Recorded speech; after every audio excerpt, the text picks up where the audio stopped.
That leg. Oh my god, that leg. I like that leg. Leg. Boom. Perillo. Lickworthy. Ooh, Sniffworthy. Harry Potter guy. Star Wars guy. Hashtag Planet of the Apes guy. Out of box collector guy. Predator guy. Hashtag Alien guy. Hashtag Nerf guy. Hashtag Feet guy.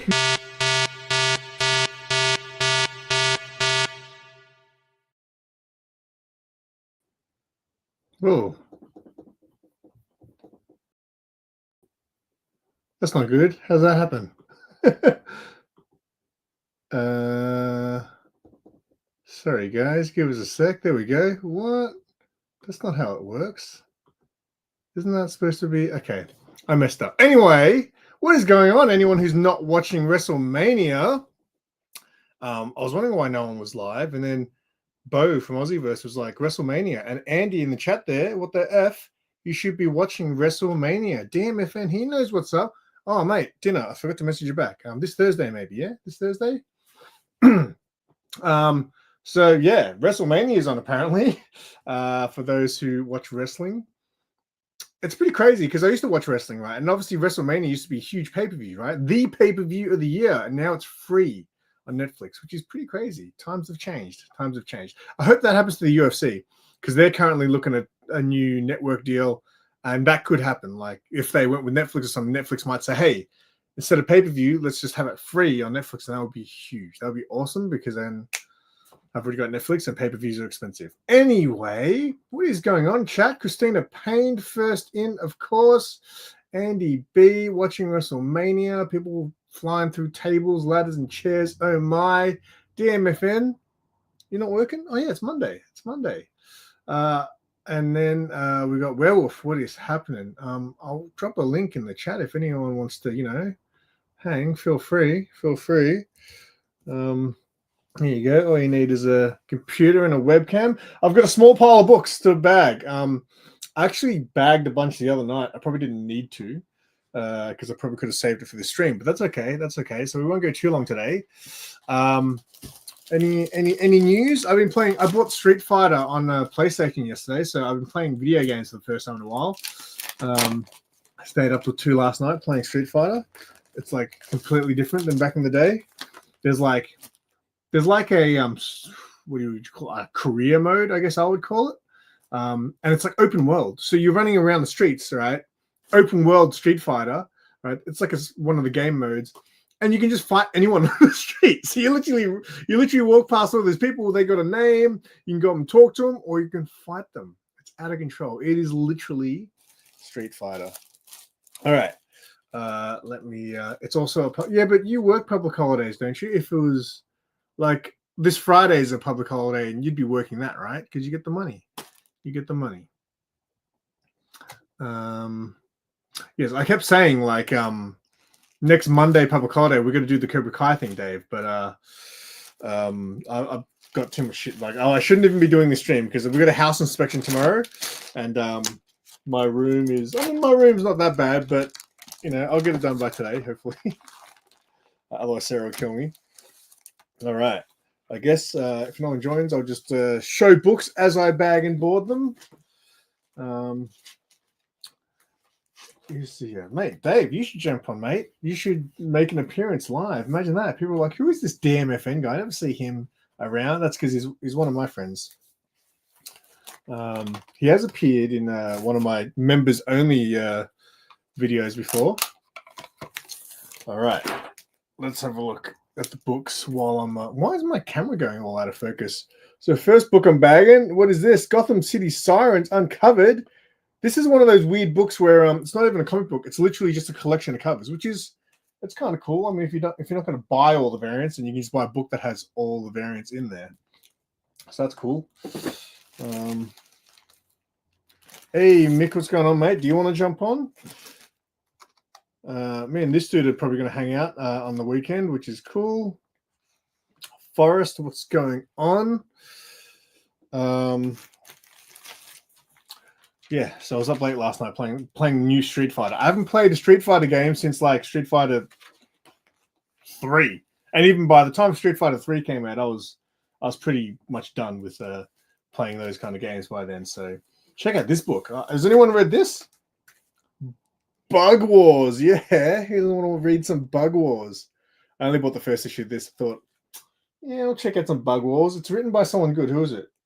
Jason Aaron wrote it, which is he normally writes pretty good stuff. All right. Wait, the last Bag and a Board stream I did, only one person jumped on as well, and then after he left, I was able to carry the stream myself with the chat. That was kind of fun. So hopefully you guys can help me out. What's next? Oh, there's a lot of Jenny Frison books in here.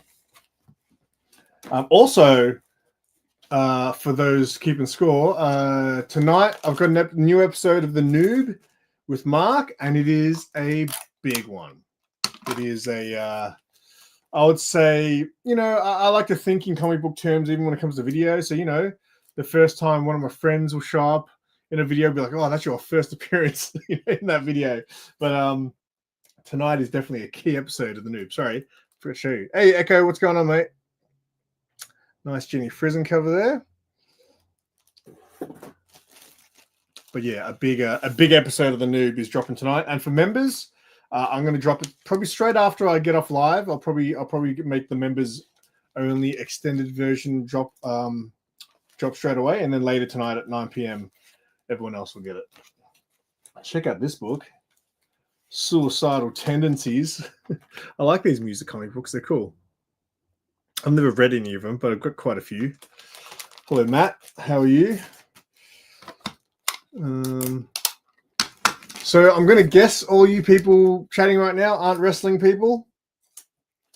No interest in the WrestleManias. I used to be obsessed with wrestling. Like, I'm talking, I want to say when I was 16, maybe. It was on, they had like an event, like a WWF event, free to wear. So it was the first time I'd watched it since the Hogan era and stuff. Because, I used to kind of like that stuff when I was a kid. I didn't have access to it. You were back in the 80s, yeah, right? So my brothers, who are all like 10 plus years older than me, right? They used to watch wrestling sometimes. What the hell's going on with my camera today? It's being really weird. That's really weird. So yeah, I saw a lot of the Hogan, Ultimate Warrior type, stuff back in those days, and I was into it.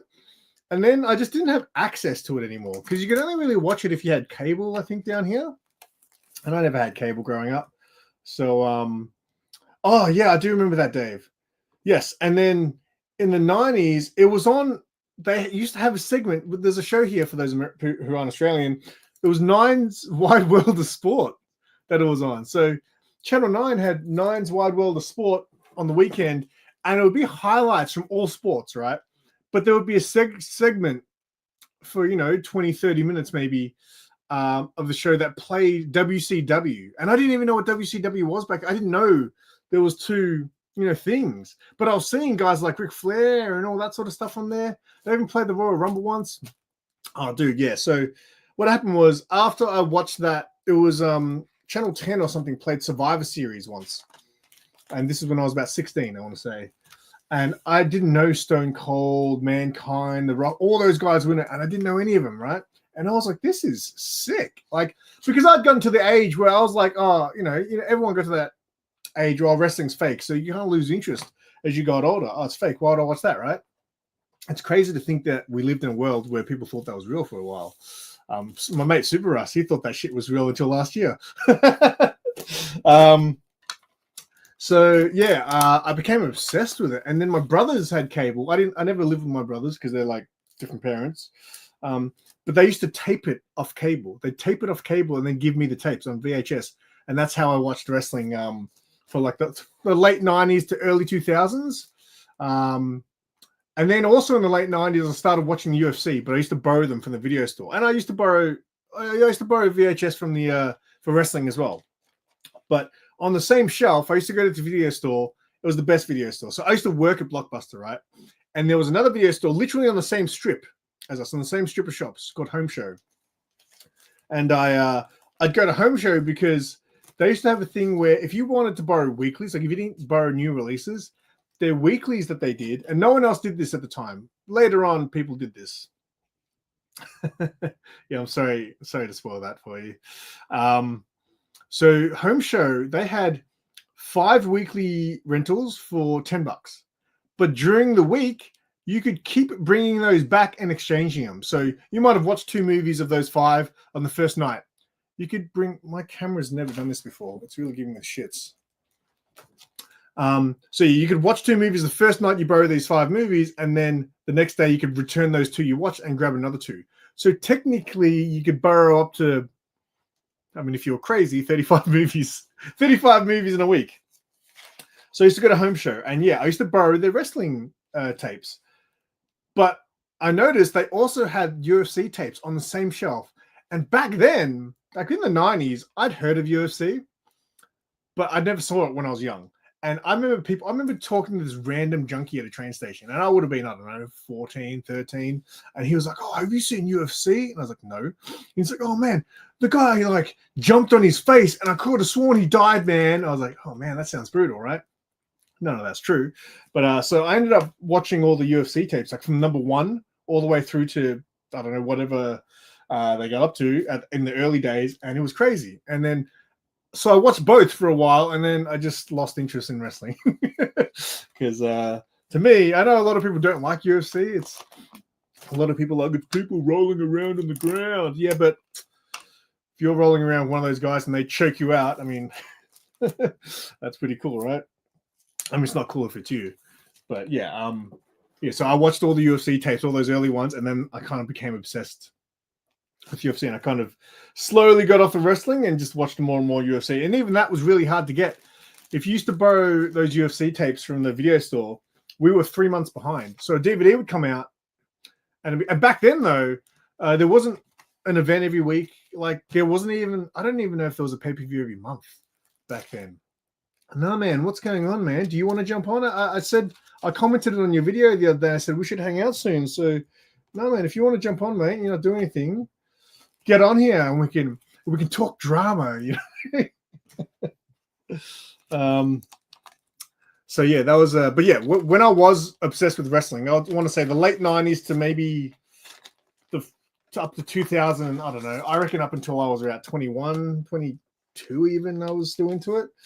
All I used to do was I was a stoner, so I used to smoke bongs and play WWE wrestling games. It's all I did for a big chunk of my early adulthood. Because my favorite thing to do in video games is character creation. I love creating characters so for a wrestling game, as they kept coming out, there was more and more slots for you to create your own characters. So I used to create all my friends, and this is the same when I moved from wrestling games to UFC games. I had games where I had 40 of my friends created. I didn't even know I had 40 friends, but I had 40 of my friends created. I'm sure some of them weren't really my friends. Like it'd be like I'd create like the security guard from work and stuff like that. But yeah, I was obsessed with playing those wrestling games for the longest time, and then I got over that and moved over to the UFC games. For pay-per-view, yeah. So the early days, it was barely ever. And I didn't know this, but the first UFC event, there's a story behind it. It was so hard to get that most people actually watched the second event first, and then went back and somehow found the first one. I can't remember the full story for it, but either it didn't come out on VHS or something, or maybe it wasn't on paper. Maybe it was very hard to get the first UFC event. So most people actually saw the second event first, and I don't know if they played the replay of the first one afterwards, but yeah, there's some story. Hey, what's going on, Rob? You're putting books away yourself? Well, mate, feel free to put them away while you're on here if you want. Someone say, Red Beckerman, what are you doing? If you like wrestling, shouldn't you be watching WrestleMania?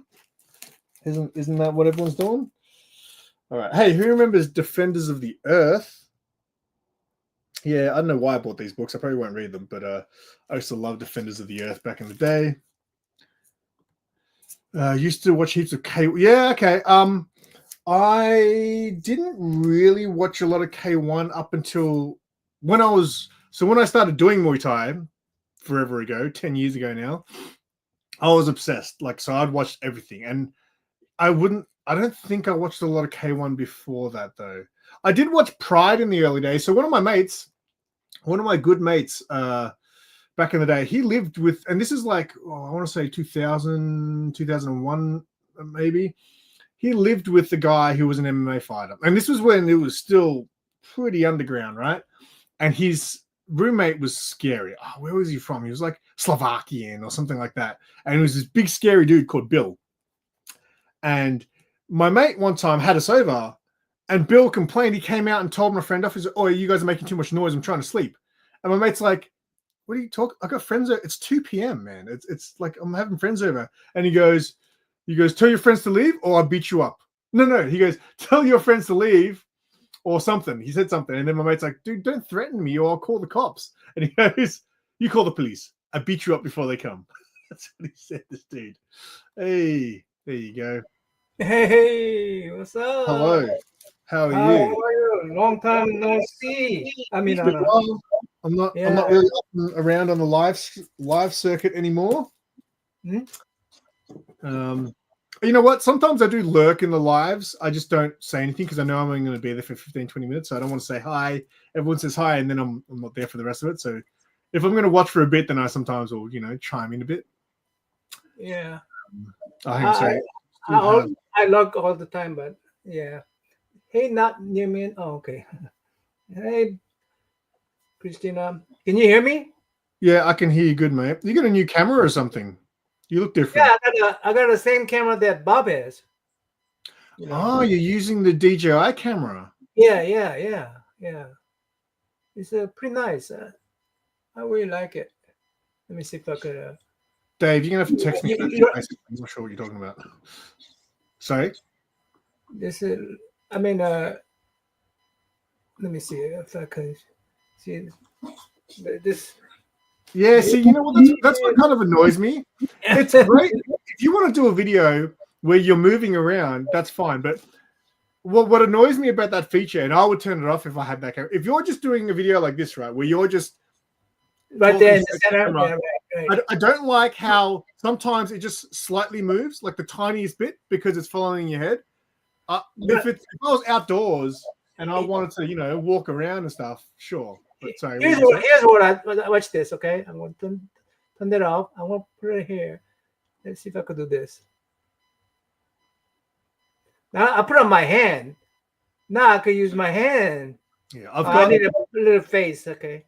I've got a gimbal, and the gimbal does the same thing. I've got the DJI, an old DJI gimbal, and it's pretty cool. Like, it's a cool feature, but yeah, it's cool for if you're gonna set the camera somewhere and then walk around so it follows you like that. But I don't know, when you're just doing a still shot like this, it's annoying when it just shifts. I carry my stick around. I do a lot of walk and talk. So now I need that to balance myself, because I cannot hold it in the middle like this. So yeah, I actually like it. You're not a wrestling fan now, then? Me? Yeah. Wrestling? I'm not. Yeah. Not a wrestling guy?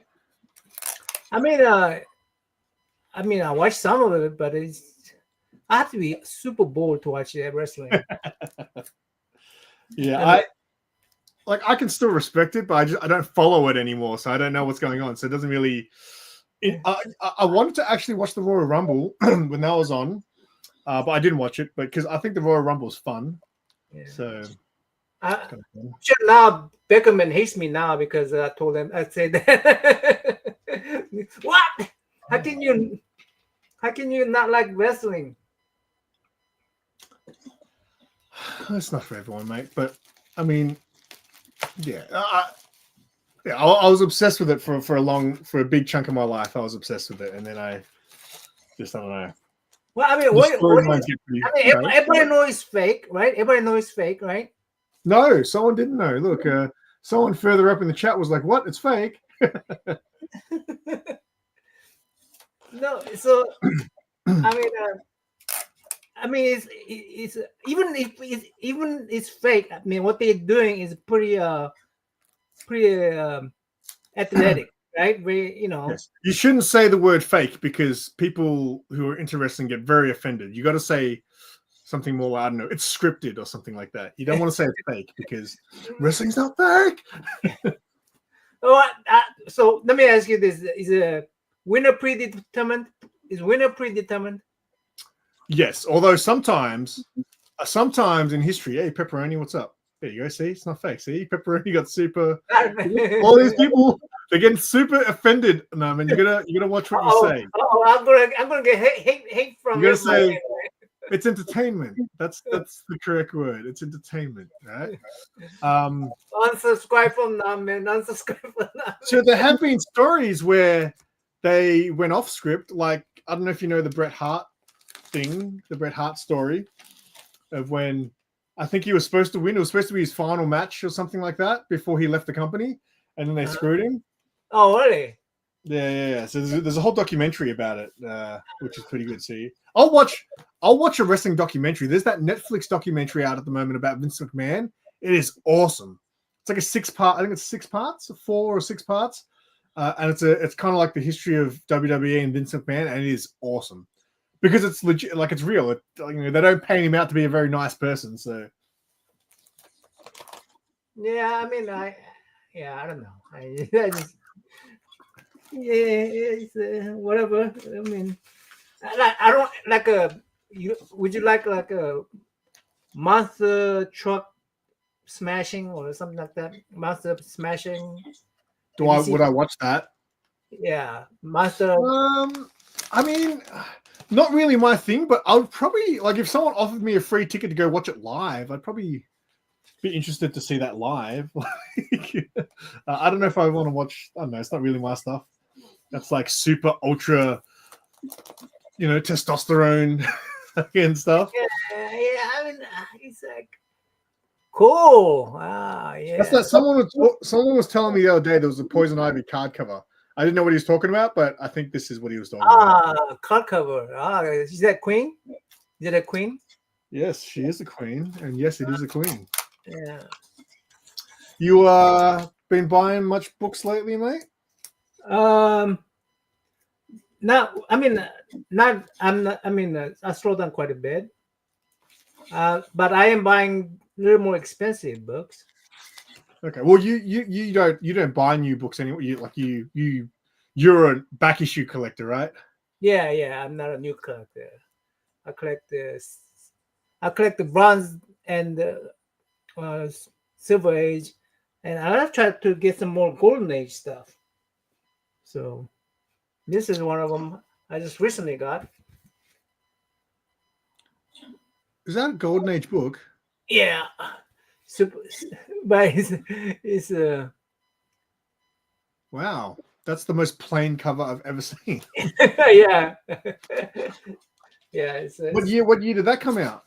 It's 19. Well, okay, this is a reprint. Let me give you that. Okay. Oh, okay. Original is Marvel Adventure #1. So okay, it's I was looking for your reaction because you got #1 Marvel Adventure #1. I didn't know what the book. I've never seen that cover before. I don't recognize it. That's something Zaz would be into because Zaz is all into Captain Marvel and Shazam. Yeah. Well, I'm gonna do tomorrow. I'm gonna do a Commandy Adventure. Oh, kiss cover. Nice. I still buy them sometimes. Yeah. I got. Hold on. I'm gonna bring up my kiss covers. Oh, you bring a. Hey, Card Baron, where does one buy Marvel TCG cards? Asking for a friend. I'm not about to start collecting Marvel cards, but Mad Spidey collects Marvel everything. So if you can tell me where you can get some Marvel TCG, I can pass that on to my buddy Mad Spidey. All right. You probably made everyone leave the stream because you said wrestling's fake, Narman. You probably made everyone leave the stream and give me a thumbs down. eBay or Cherry Collectibles. Okay, yeah. I haven't been to Cherry, but I need to start doing content on card things. Like I want to go to a card event. I might be going to there's one coming up called Hobby Hangout, I think. Fucking tickets are $30, mate. But I think Sarah's interested in going to that, so I might go to the Hobby Hangout one and do my first card event video. Nice Magic cover there. Wait, how does... I mean, Magic doesn't look shredded. How does she hold such a big-ass sword?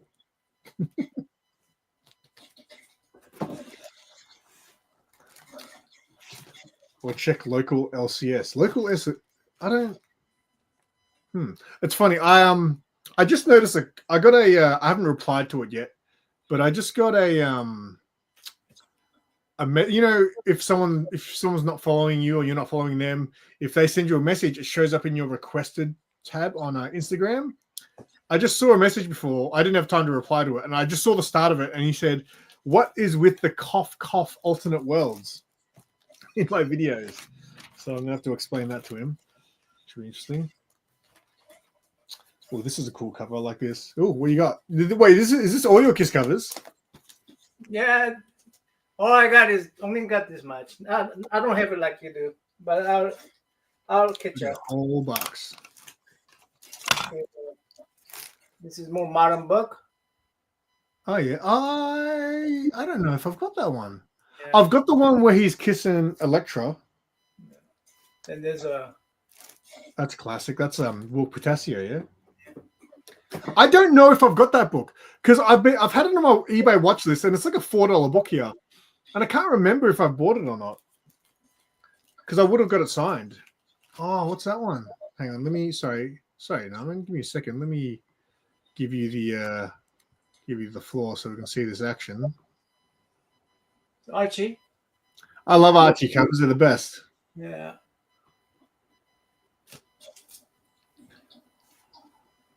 There you go. And I'll show you a book that inspired me to get the Archie books. Oh, I've got. Do I have two of those? I might have that. Do you know what that? Have you read that? I read that. Oh yeah, cool. Can you remember what that book is known as? It's a first Big Bertha. No. It's not the. No, it's the controversial sex tape. Oh, that's right. That's right. Because so they get like Superman and Big Barda get like possessed or something. Someone puts a spell on them, and they make a sex video in a DC comic book. That's the. I bought that one because I saw you post. Saw you show that. So I've got that one. Oh, dang it! You already got it. Yeah, I bought it because I saw you show it. Dang it! That's in your box, by the way. You have to. Yeah. Well, I don't know if I was ever going to get my box now. I'm not going to send that box until I finish your freaking sketchbook. Oh no, Pete! I didn't say anything. What are you talking about? I didn't say cough alternate world. This is Oh, I've got that one. I love that cover. How good is that cover? This is what made me get Archie book because I saw you getting this one, and I said, "Yeah, that's a Kiss cover." So I said, how cool is that? I love. How cool is it when you watch someone else's YouTube video and they show a book and you're like, "Oh my god, I haven't seen that. I want that now." I love that. And what the best is when you see that and then you look up that book that you want and it's only like a $4 book and it's like, yes.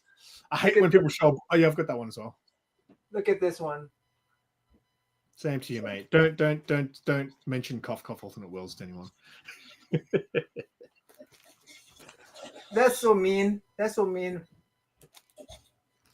You guys. Oh yeah, that's full on, huh? I didn't notice. I didn't notice that was what was on the cover until I bought the Higgins cover, and then when I showed it, I looked at the cover. I was like, "Holy shit! Are they making out on top of Lois Lane's grave?" DC Comics, mate. Oh, nice. That's a good one. I don't have that. There's a bunch of them in here. Oh, what? I don't even know if I've seen. That's a great cover. I might wait. What? Hang on a sec. What issue is that of Action Comics? I might need to get that one. 5638. What is it? 5638. 568. Please be a $2 book. $51. Well, it's from Canada. No, it's not $51. Oh, some people are selling it for 15, but no one in Australia has that book. So that might be a Bub Box book. This is again another one that I got from when I was watching SimpleSimon. So that that's a nice cover. I love that cover. Yeah. I've got a lot of Aquaman Mera Kiss covers. Spider-Man. Oh, do I don't know. That looks like it's the cover that's got that, but then it's got Mary Jane in the background. It looks like that, but there's no but yeah.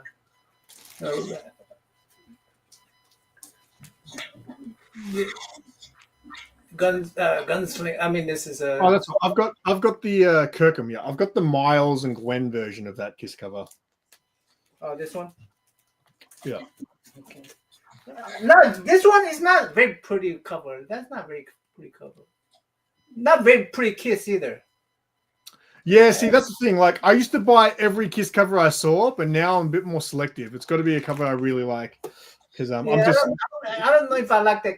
I don't like that Kiss. So like yeah, Mark used to sometimes get me Kiss covers that would come out that I didn't order. He'd go, "Oh, you missed this one," so he'd get it for me. But now I'm a little bit more selective. But I've got a whole short box. Is it not Kiss cover? Is this not Kiss cover? Yeah, well, that's a good question, man. Because I always thought of it as one until I got the book, and I said, "Wait a sec, this I don't know what classifies as a Kiss cover. Do their lips have to be touching, or does it have to just be the intent?" Yeah, see, close enough. Close enough. Yeah. So I've got a couple in my box that I think because I did a video showing all my Kiss covers. It was in 2 parts. You gotta understand this. You gotta understand this, right? Yeah. She cannot kiss him, right? Right. So this is the closest they can get. This is closest they can get.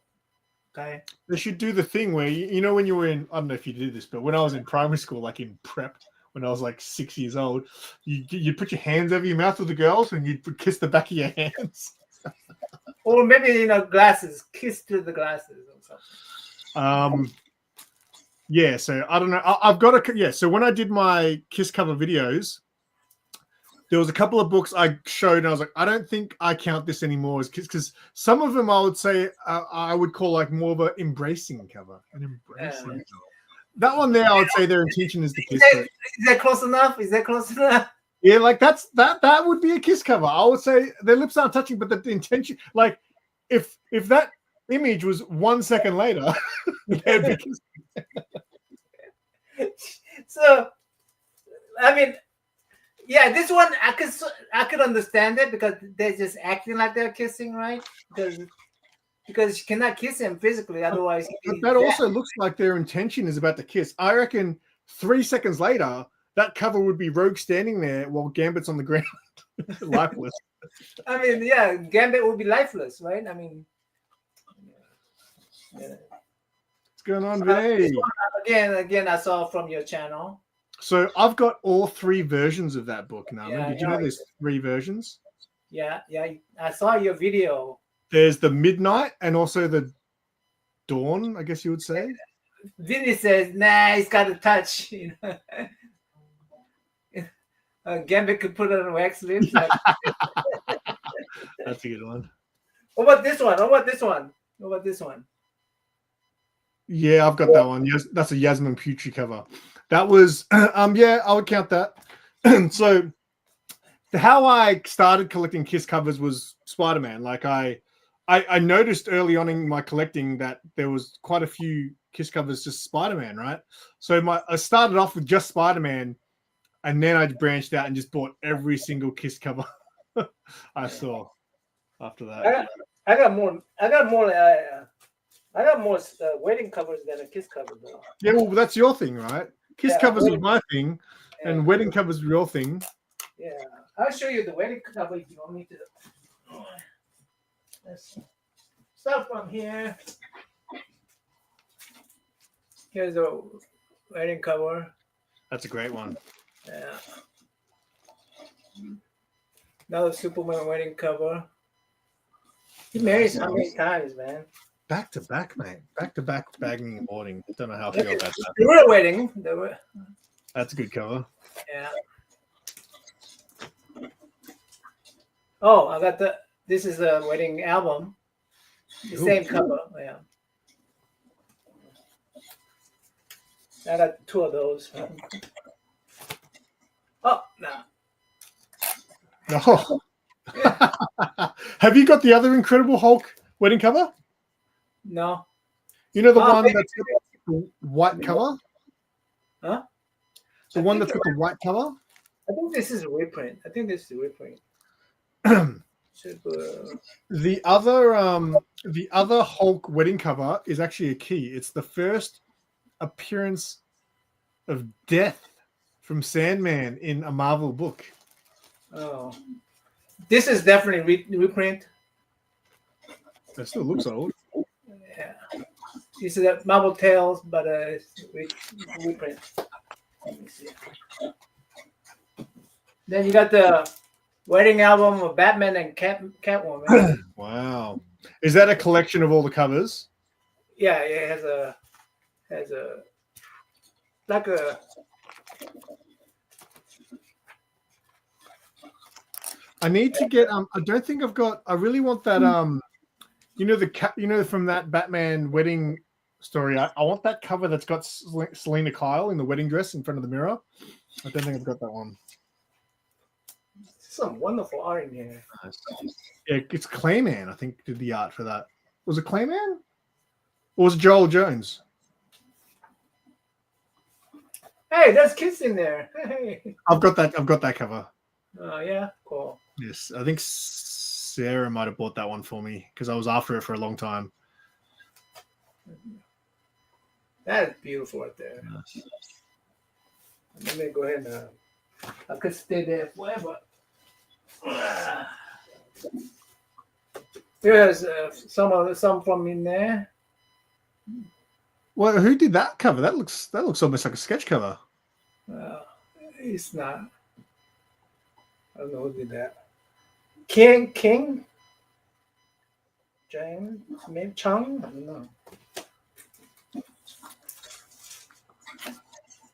There it is. That's what started my comic collecting, Norman. That book, Yeah. issue 50, Batman, and also Catwoman issue 1. That were the 2 first. Hey!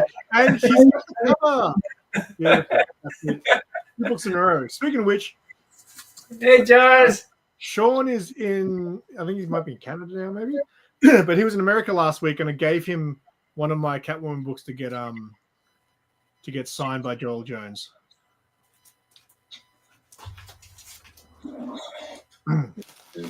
Wedding cover right there. I don't know. Like this one, I don't know if I want to keep this. This cover sucks. That's still a wedding cover. I She's mean, right there. yeah, she didn't really put on a dress or anything. Oh, it's a kiss cover as well. Yeah, it's kiss cover. Supergirl's wedding day, and she has a veil on. So here's the question, Naaman. Do you categorize? Oh no, you got a story. Sean says he's got a story for me about my book, which means it either didn't get signed, or it didn't get graded, or it still hasn't come back from grading, or she smudged the texture because it was a foil cover. Yeah, I guess if this is not a wedding cover, but it has a wedding. Yeah. This is that a wedding dress? But yeah, she's got the thing on her head. Yeah. Veil. Yeah, she has a veil. I was going to say before, do you have all your wedding covers in the one box? Yeah, I mean in one area. So with that book before, would you put it in the wedding box or the kiss cover box? I hate that, right? When it's I get 2 of those. I've got a couple which are kiss covers and bondage covers at the same time, and I'm like, whoa, which box does it go in? I collect Lois Lane, so I have a lot of Lois Lane in a wedding cover, And Oh, so you keep them in the lowest lane one. yeah. But, Oh no, Sean! It's one of. It could be one of those. Oh no, I'm scared. What happened to my book? That's waiting between. Look at her. She got her tails and hooves. That's so weird. Devil's Bride. This is is waiting. Oh, Wait. that's Is she lifeless? Is she like? no. It's this guy is cocking him. Oh. Yeah. Oh, Waiting. that's good one. Give me a sec. No, I'm entertain the masses. I've got to grab a bottle of water. All right. So.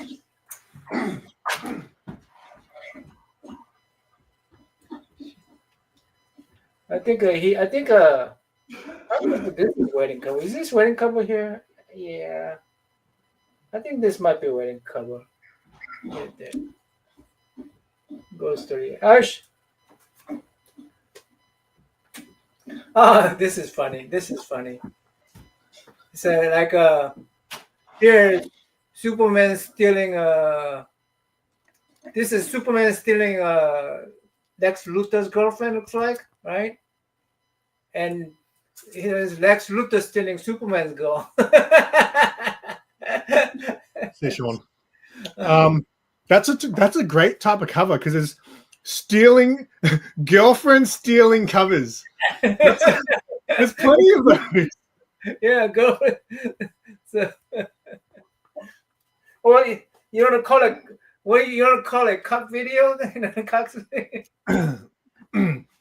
like this one would be stealing. Won't this be stealing? This Batman. Who's that other guy? Bruce Wayne, and Jesus.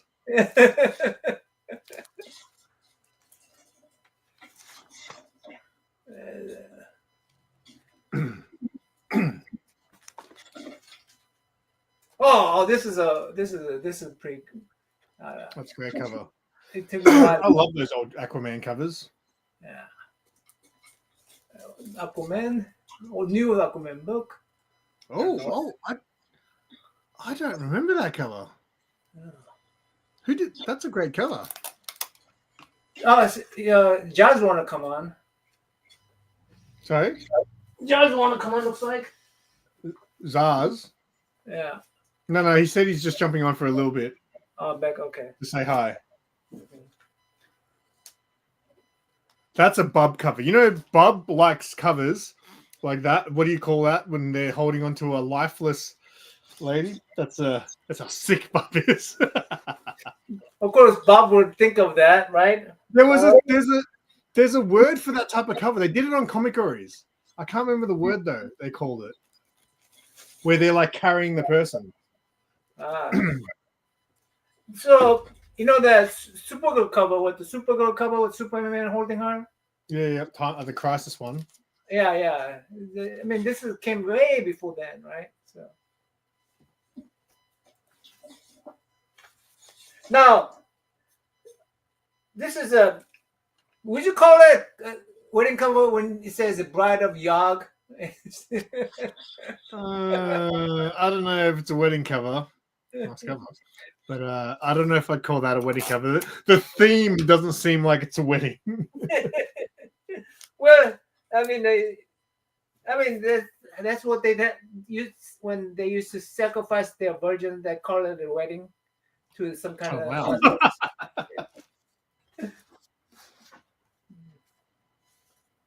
That's a pre-wedding cover, wedding planner, Black Canary. So show me that one again. I missed it. Huh? Okay, nice. I've never seen that cover either.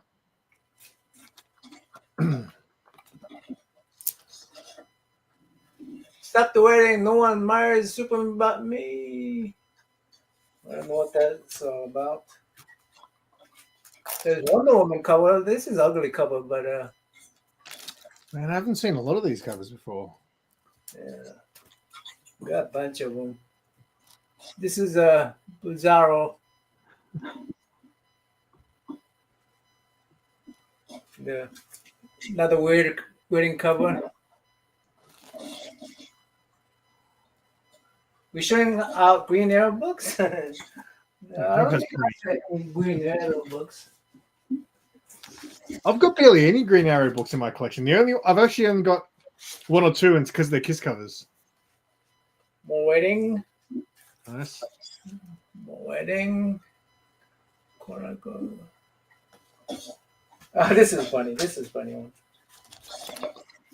So this is a Lois Lane with ugly guy. I mean, ugly Superman.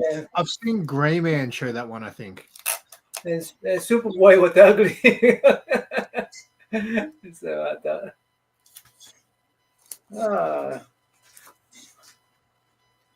Spider-Man. Classic. Spider-Man. Oh, that's a great cover. Yeah. And another one. Actually, there's a wedding cover I want. There's the Batman Adventures comic books, and there's a cover with Harley and Joker on top of a wedding cake, and it's really hard to get. Like I've only seen it on eBay like once, and I've never seen it in real life. I got. That book there is the one. That's a reprint though, I think. Yeah. So, but Bob got me. Bob got me. Oh, there you go. Yeah. So that is the first cameo of Death from Sandman in the Marvel Universe. Bob got me this, and Bob got me this right here. Oh, look at that. Is that Nash Can? Yeah. Very cool. Thanks, Bob. Bob's a nice guy. You guys are right. Yeah. Another Spider-Man wedding. Still only, does that say still only 25 cents? Yeah. I've never seen that version of the logo before. Oh, no? I know still only 25 cents. I was so upset when they went to 30 cents. And then did they, hang on a sec. Did they have that logo, still only 25 cents, and all of a sudden it changed to still only 35 cents? Because that doesn't make sense. Did they change it? No, they went to 30 cents. They went to 30 cents, then they went to 35 cents. But when they went to 35 cents, did they have it in the still only box? Yeah. Because that's a lie. It's like, what do you mean there's still only? You should say now. Now only. Well, I know. Wow, this is quite a large collection here you got there, mate. Yeah. Man, I still got more. I go. All right, that's it. This is the last batch. Now you're going to make me start cleaning up this, man.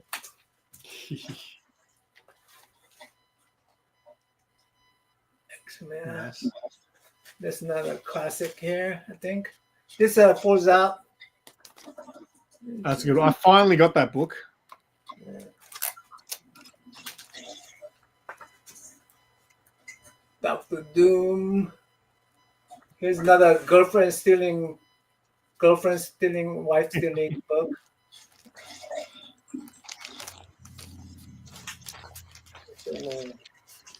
Some horror story books.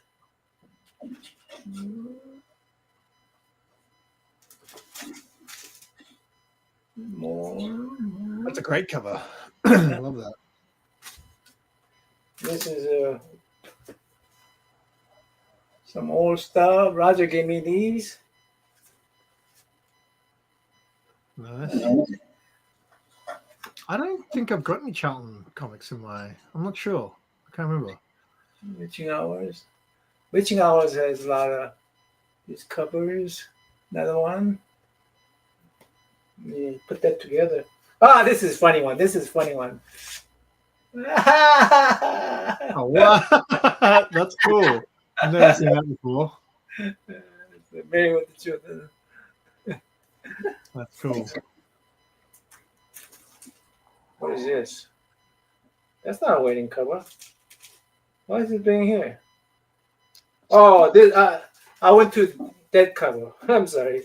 So yeah, I click wedding, birth, death. The three things of life. But I don't collect too much death stuff. I don't collect too much. Death covers. He's got like a whole box full of just corpses. Yeah, that's it. That's it. That's on my wedding cover.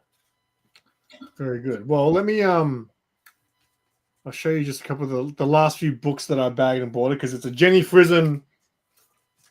A whole bunch of Jenny Frison books here. I'm gonna clean up here. Some Vampy.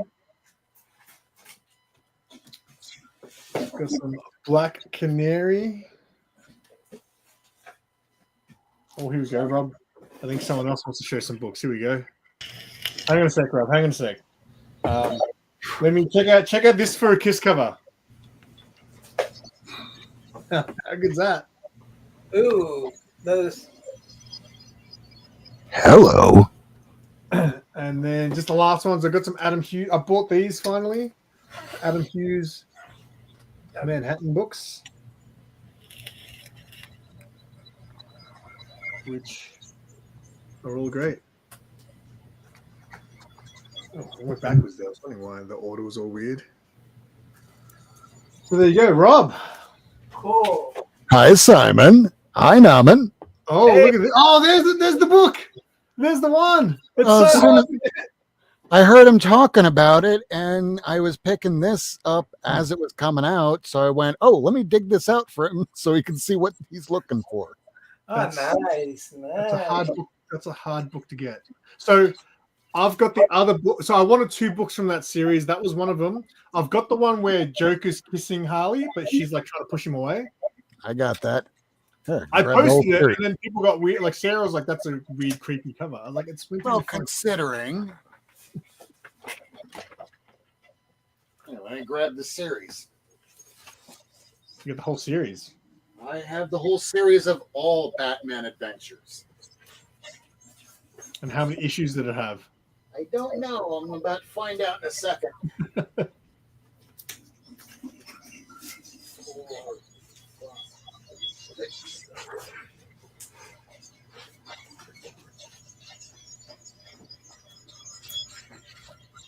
Here's the first 16 and the back half that goes to. Oh, it's not very open at all.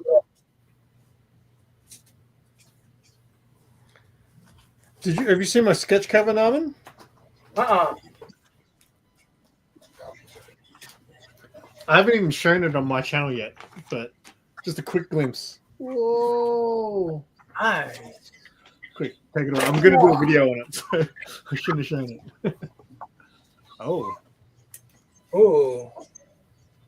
I don't think I've Yeah, the seen first series I ever collected as a kid was, well, before this, since it's the reason why I have the first appearance of Harley Quinn.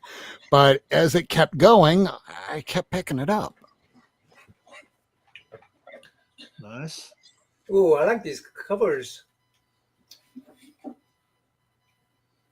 I like this particular style art. What was the art person that does this art? Paul Dini and Bruce Timm. There it is. Look at that. How good's that? Oh, that's a kiss cover right there. That's hard. Well, so I posted that book, and people got weirded out. They're like, that covers rapey." It's like, what? It's a little rapey, yes. I wouldn't post it, but that's just me. But you'll come on live show and show it, huh? Yeah, it's Oh, okay. absolutely. Naman, does it look like I'm putting my face next to this?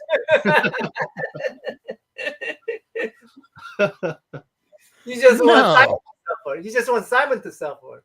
Huh? Exactly. It's your faces. Yours, and yours right next to this. Not mine. Oh, that's a good cover too.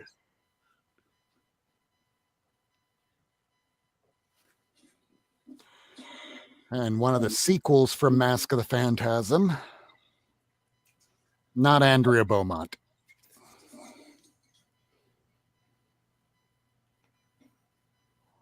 Yeah, you don't see. I never see these books in like back issue bins down here. Sliding off Batman's cape. Yeah, most people don't give this up. And once they have a full run, it just stays in their house or home or apartment or basement or cellar or cave. This was always a bigger book, but it's come down lately.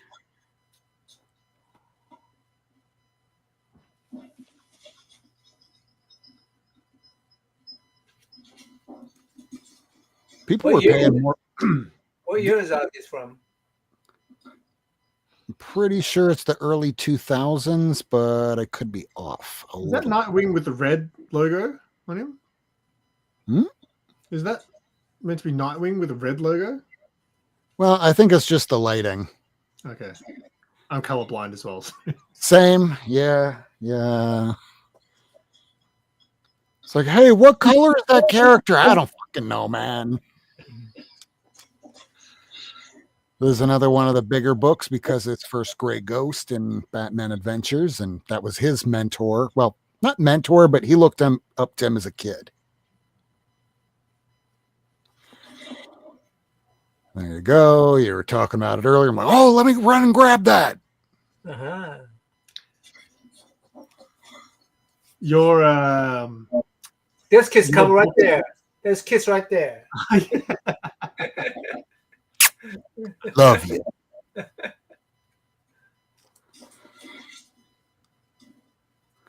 Final issue. So how many? 17? I mean, there was another series that went 35 issues. That was the initial one. And then they kept going. Like one of them went about 60 issues, and I completely dropped off of that series. But here, go to someone else because I need to put these back. All right. Well, since you were showing your wedding covers, maybe I show my Kiss covers. It's been a while. Let's pull out the old Kiss cover box. Actually, yeah, it's just over there. I can get that. Give me a sec.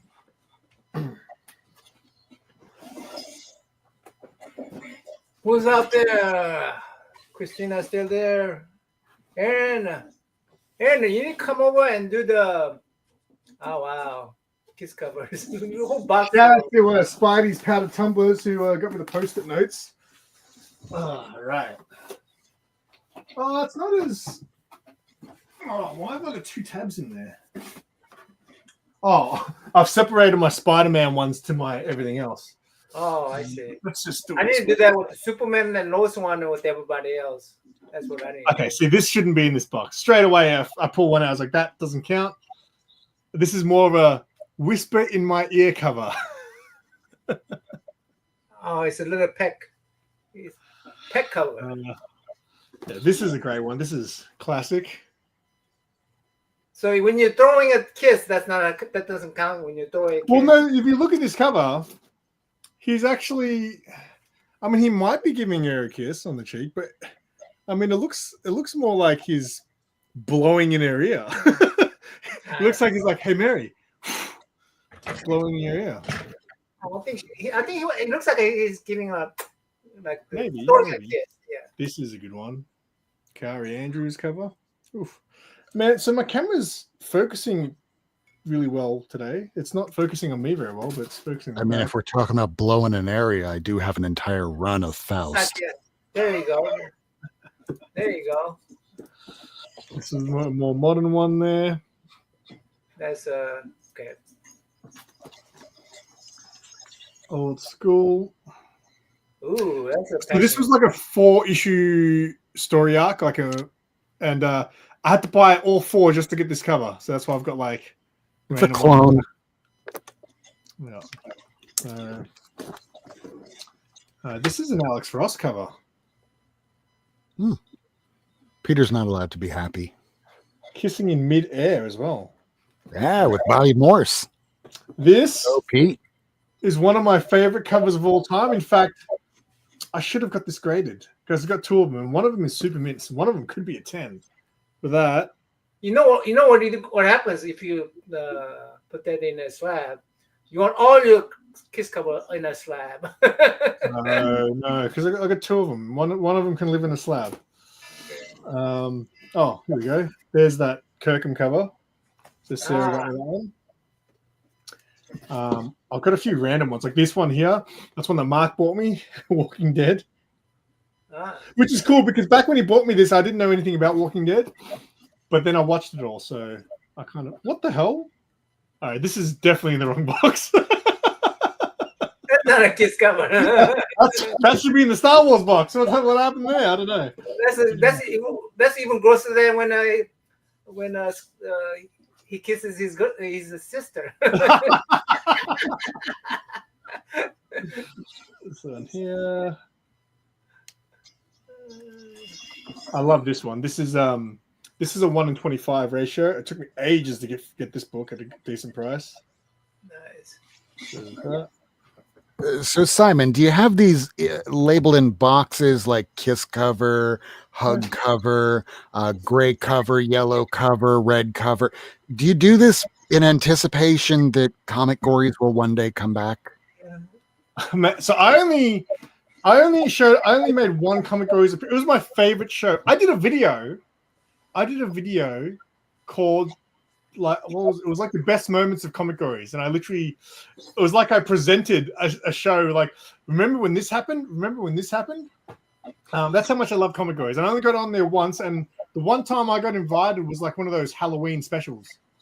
So like it wasn't like the normal format. It was like 4 people at once and things like that. So but yeah, see, back then I only had maybe 10 short boxes. Now I've got over 40. So I don't know if I would enjoy doing it anymore.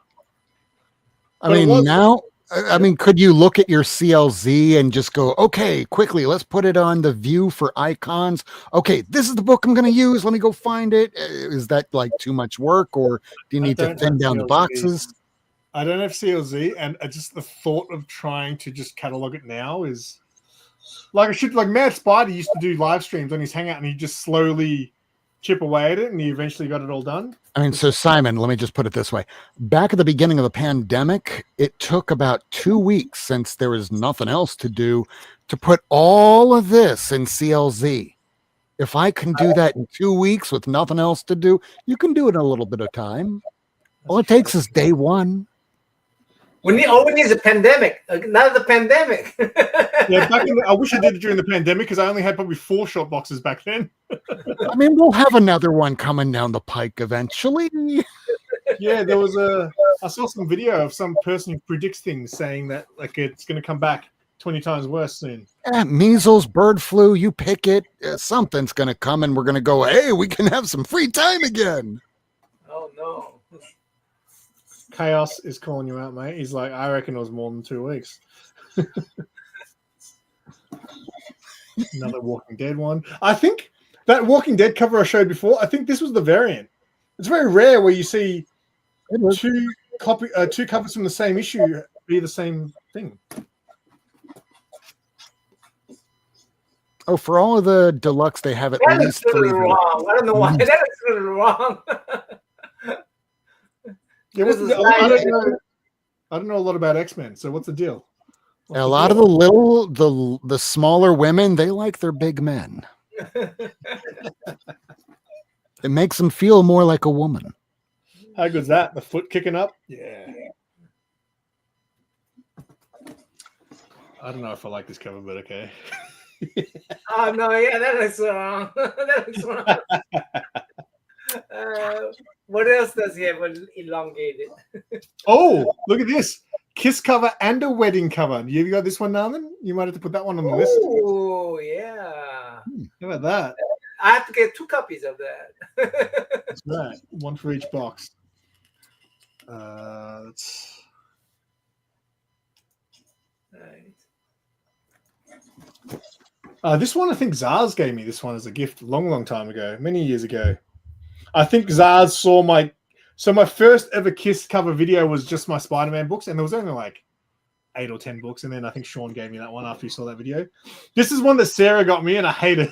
I fucking hate it. I hate this cover.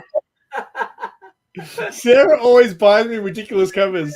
that bouncing girl? Or was that what happened? She Bouncing bought girl? me another cover from this series, which was like it was like a corpse with the sheet over its body, but its feet are right in front of the freaking cover.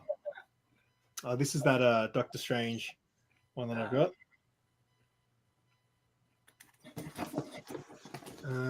Robotech. See, what do you think? Does this count? Nah. Yeah, she's ready to. She's ready to do it. After watching every episode of Macross and Robotech, it really felt like nobody ever really got to kiss. You watched it all. That was one of my first animes I ever watched as a kid. And I don't mean Robotech. I mean, I started watching a couple episodes. Then we had this one Japanese kid come into our class in like first grade, second grade and go, "Oh, you like this? Do you want to come on over to our house later today and watch it?" And we would come over this kid's house every day and watch it. And he would tell us what's going on screen. And that was my introduction to anime. So yes, I did. Yeah, I think it was the first as well because I had a RoboCop tape, and I don't think it was a movie. I think it was like a volume. So I watched it over and over, but I only watched this one volume, so I never knew where the story went and how it happened. So there were like 36 episodes of the actual Macross saga. And when they brought it over to America, they just cobbled it together with 3 different types of anime, which is why it looks so weird in later seasons.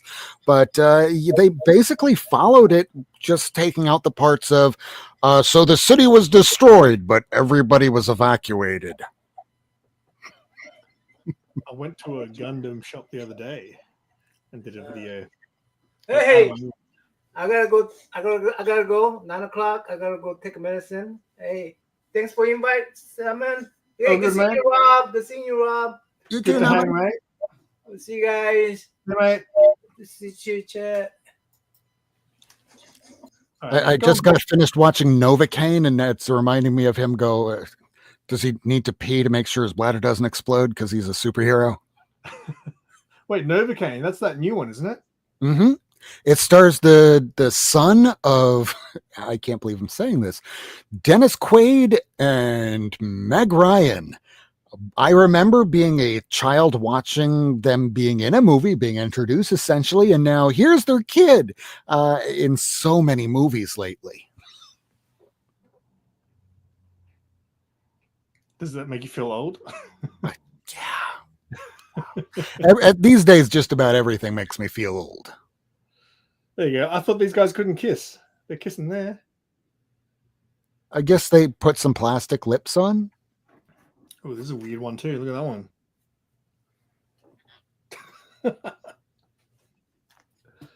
Kinky. So, no, this one I could count. I've got like another Daredevil Electro one, which definitely doesn't count, but that one, I reckon that one counts. My arm's getting really sore. Let's just go through and show good ones. Well, that's a great one. I love this one. Oof, that's a good cover.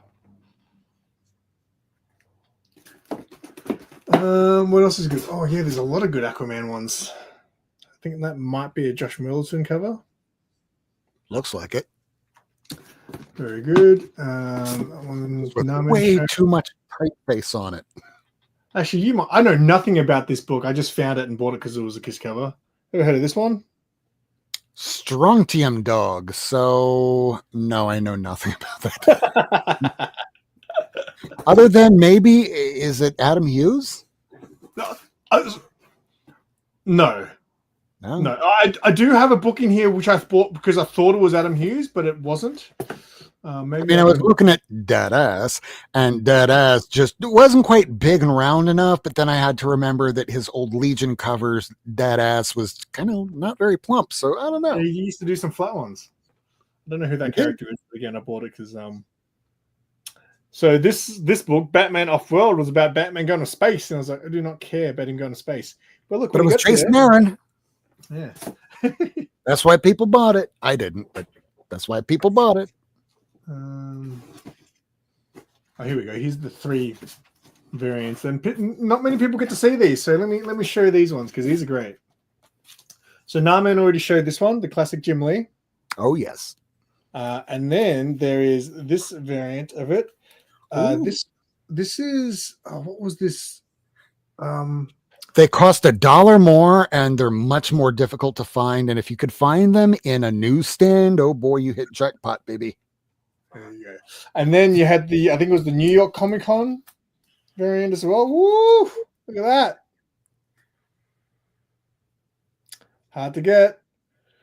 And then you had the second print, which was also a Kiss cover.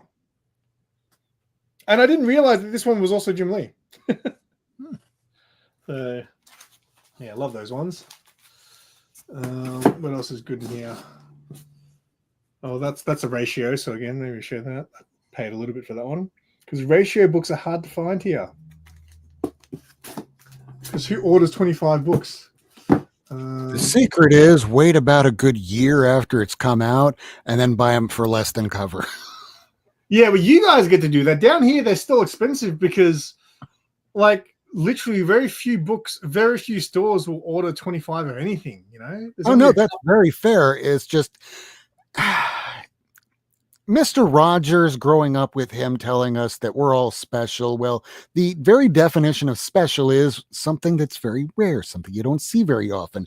But if every issue has ratios, which are in and of itself special, it takes away the definition of special. And after a year, unless it's a cover that's real hot or has a first appearance on it, no one gives a shit anymore. Yeah, like, so I used to collect that Catwoman run, right? The one that's still going now. And they never used to have ratios up until, I don't know, 30, 40 issues in. And all of a sudden they did ratios. I was like, oh, well, that sucks. Because now I'm not going to have the whole run, like every cover, because I'm not going to be able to get every ratio cover. Oh, I was doing the same thing, 4 different variants. And then here comes Souza Micah. That's an amazing cover. And I am not paying $50 every time one of these damn things come out. Yeah. Oh, well, that was the first one. The one where she's crawling and got all the jewelry. Yeah. So, but they did do a second print of that as a regular cover, which is cool. But you kind of want that ratio. That's a cool kiss cover there. I'm just kind of skimming through these now and seeing what ones are good. Oh, and Simon, there are some weird things that I just started noticing over the last few weeks that doesn't make a lot of sense to somebody like me that's been collecting for like damn near 40 plus years. So an example, Red Hood Outlaw. If you were collecting like the B covers, most of those are like $40 each now and up. Really? I've got them all. I don't know why. Philip Tan did most of them. Yeah, and if you have like the ones by the Yasmin Putri, like issue 36, issue 37, issue 40 something. Yeah, the face one. That's a $40, $50 book now. Really? Also, for World's Finest, if you go back to like the first few issues, like issue 6 is anywhere between a $50 to $100 book. Plus, if you go onto eBay, you can't even find the A cover. There's like 3 or 4 that are even listed, and they're almost $100. Why? Because everybody was trying to get the Terry Dodson cover that had Batwoman or Batgirl and Supergirl on it. So the regular cover that had Robin bursting out, $100 book. What the hell? Wow, those red 2022. I'm going to go clean up. I'm pretty sure there's stores here that'll have them in the back issue bin still. Yeah, I mean, take a look at the back issue bins, cross-reference it with some eBay and go, yeah, if they don't know, my gain. Because, man, that face, I love that cover so much. It's a great cover, $40, $50 book. And then, yeah, there were all these ones where he was just like, he looked like a samurai. He was like, you know, with the sword and stuff. Yeah, I've got all those. Oh, I'm going to have to check for my doubles. And then, yeah, but you know what? That's the type of book down here. If I put that, because I sell at one of the comic fairs now. If I put those Red Hood B covers in with a $30, $40 price tag, people will be like, what are you doing, dickhead? These aren't worth that. Then go, take a look at eBay. Go ahead. Oh, wait. Yeah. Tell me when FOMO hits you. Because that's exactly what it is. So check this out. This is the Kiss cover I bought, and I thought it was Adam Hughes, but it's not. Does that not look like kind of like old school 90s Adam Hughes-ish? Just the way it kind of, the coloring and everything? I don't know. But then I got home and realized it was not. But it's okay, because it still goes in the Kiss cover box. That's one. I bought this off Johnny Boy on Instagram. many years ago because I was watching again. This was one I was watching on eBay, and locally, people were selling it for like ridiculous money, like $60, $70. I was like, why? And then in the US, it's gone for 20, 25. Like that's Aussie dollars, 25. This is a great cover. This is one of the only Green Arrow books I have. Love that. That's the boring one. Crap. Nah, crap. That's okay. That's okay. Come on, give me a good one. Let's go out with a banger. Oh, there's the Batman one. Let's girl on girl action. Some more girl on girl action. Okay, well, let's finish with these two. You got Namor. I got to show this because, man, is he jacked. There's that. And then before, Naman showed this one earlier with the snorkels on, right? That's a cool kiss cover. But look at this. This would be the modern day version of that. With a gas mask. We'll get there soon enough. And another Jason Aaron book. All right, that's it. My arm's getting really sore. Yeah, if you ever have somebody go, wow, Simon, how are you so strong? Baby, I wind up lifting short boxes and long boxes all day long.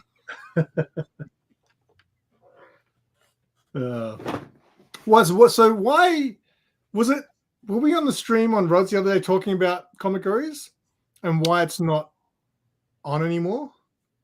The reason why it wasn't on anymore was because the boy who had 7 went to go become, I guess, like a pastor or something of the sort within his denominational church. So he kind of had to abdicate, gave it over to John. John realized, wow, this is a really big and hard job. Also, trying to get everybody coordinated with the logistics that, hey, Simon, can you be there Monday at 9:15 to make sure? It's like, yep, I'll be there. And then right up to the night of the show, yo, Simon, I'm not feeling so good. My introversion, my sickness. Yeah, that would wind up happening all the time. So that would happen too often. Yeah, it is a pain in the ass to organize, especially doing it on the weekly. That's why, like, I don't have any type of schedule. Like, I have for my long form videos every Wednesday, I do my vlogs, and I used to do my new release books on Wednesday, but when I stopped getting as many, I changed it over to vlogs. But my lives have no structure to them. It's just like, hey, I have this Saturday free, so I'm going to go live. Like, I literally told people about this stream. I was going to try to organize one with the guys like Barb and Old Wolf and Russ, which I normally do, but Russ was like WrestleMania and everyone else was like Easter. I was like, that's cool, whatever. I'll just do a bag and a boarding stream. But then I didn't tell anyone until like half an hour before I went live. I was like, oh, I might send the link to some people and see. And everyone's like, WrestleMania's on, dickhead. It's like, all right, calm down.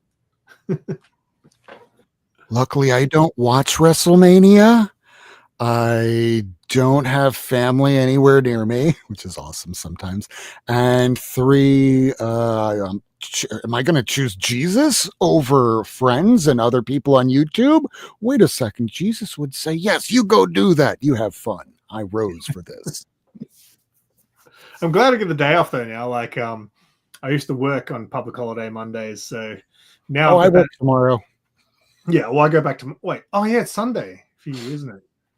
So tomorrow's not was Friday a holiday for you guys? For some people, I'm a court reporter. It just works like, hey, open up your calendars. Do you have any days free? Well, I have like Monday free. I have Friday free. Well, we're going to pick one of those days, but it's Easter Friday or it's Easter Monday. It's like, counsel, you can do it on a Saturday. I know you'll be free. We'll do it on Friday, Your Honor. That's what happens. So I don't get days off. Do they pay you more on public holidays? They probably should, shouldn't they? Yeah, that's a big thing here. Like, that's why like most Monday to Friday gigs you just get the day off. But where I used to work in retail, you get paid, which is why Sarah will always work on those public holidays. She's like, I'm not turning it. Yesterday, she's like, if I chose, because if you're full time at my old job, that's the difference. You could choose to have the day off. You go, hey, I don't want to work the public holiday. But if you worked it, you got paid double and a half, I think it is. I imagine if you're working like a salary job or an hourly job, you could do that. Me, I'm a 1099er, I'm a freelancer. So they just go, hey, do you want to take a job? And if I go no, they call somebody else. But me, I like expensive comic books. So I always go, yes, I'm available. I have no life. Do you, because you don't, do you collect modern stuff? I collect everything. So do you still do new release comics? Yeah, so I've been putting out shorts for like the last month or so, but I've been doing the ones for New Comic Book Day every week on like Thursdays.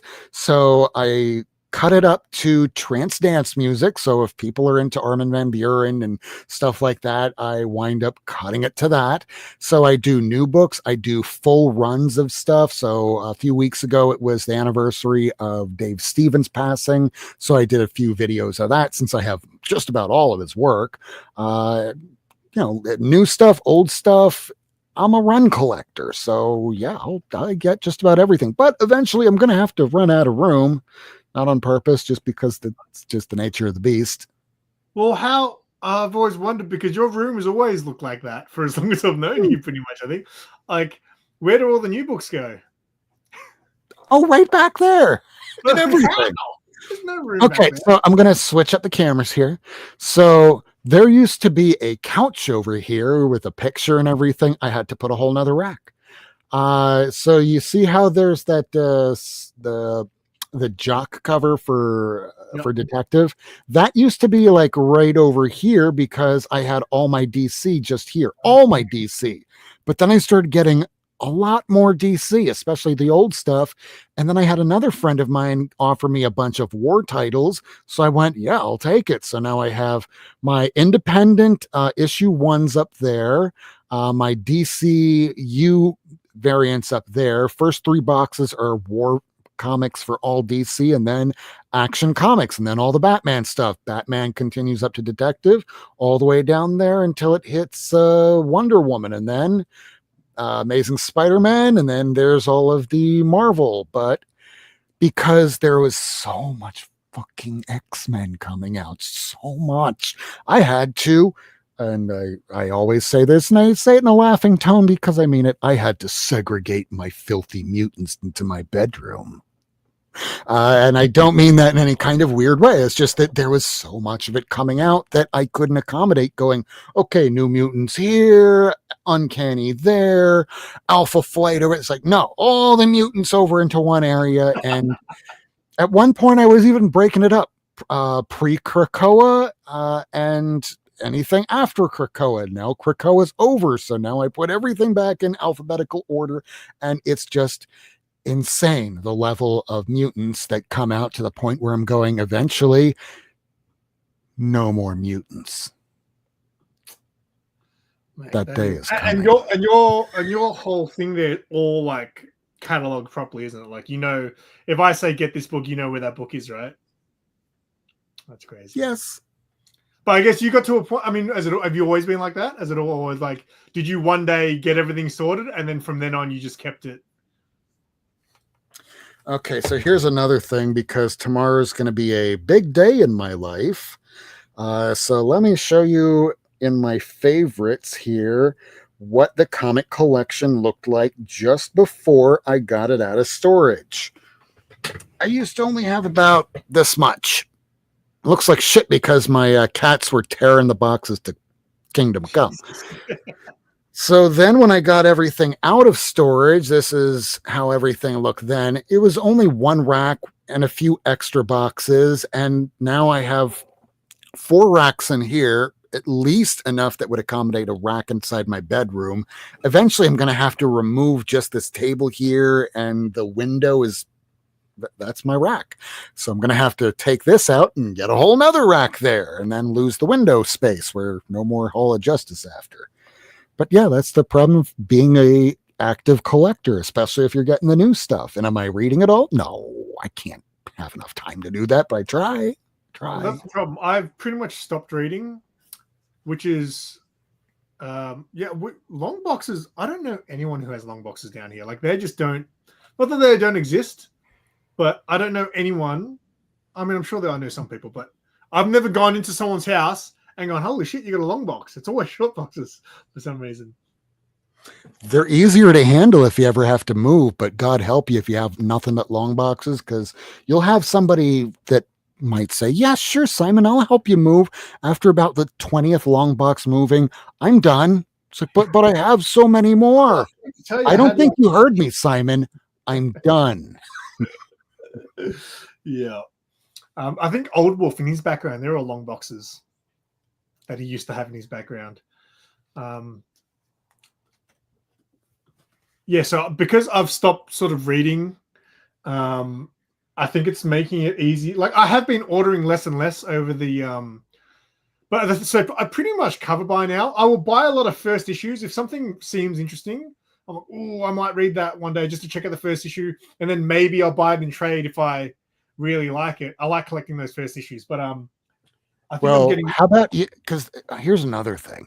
If you collect for so long, eventually you go, I have everything that I really want. So what else is there?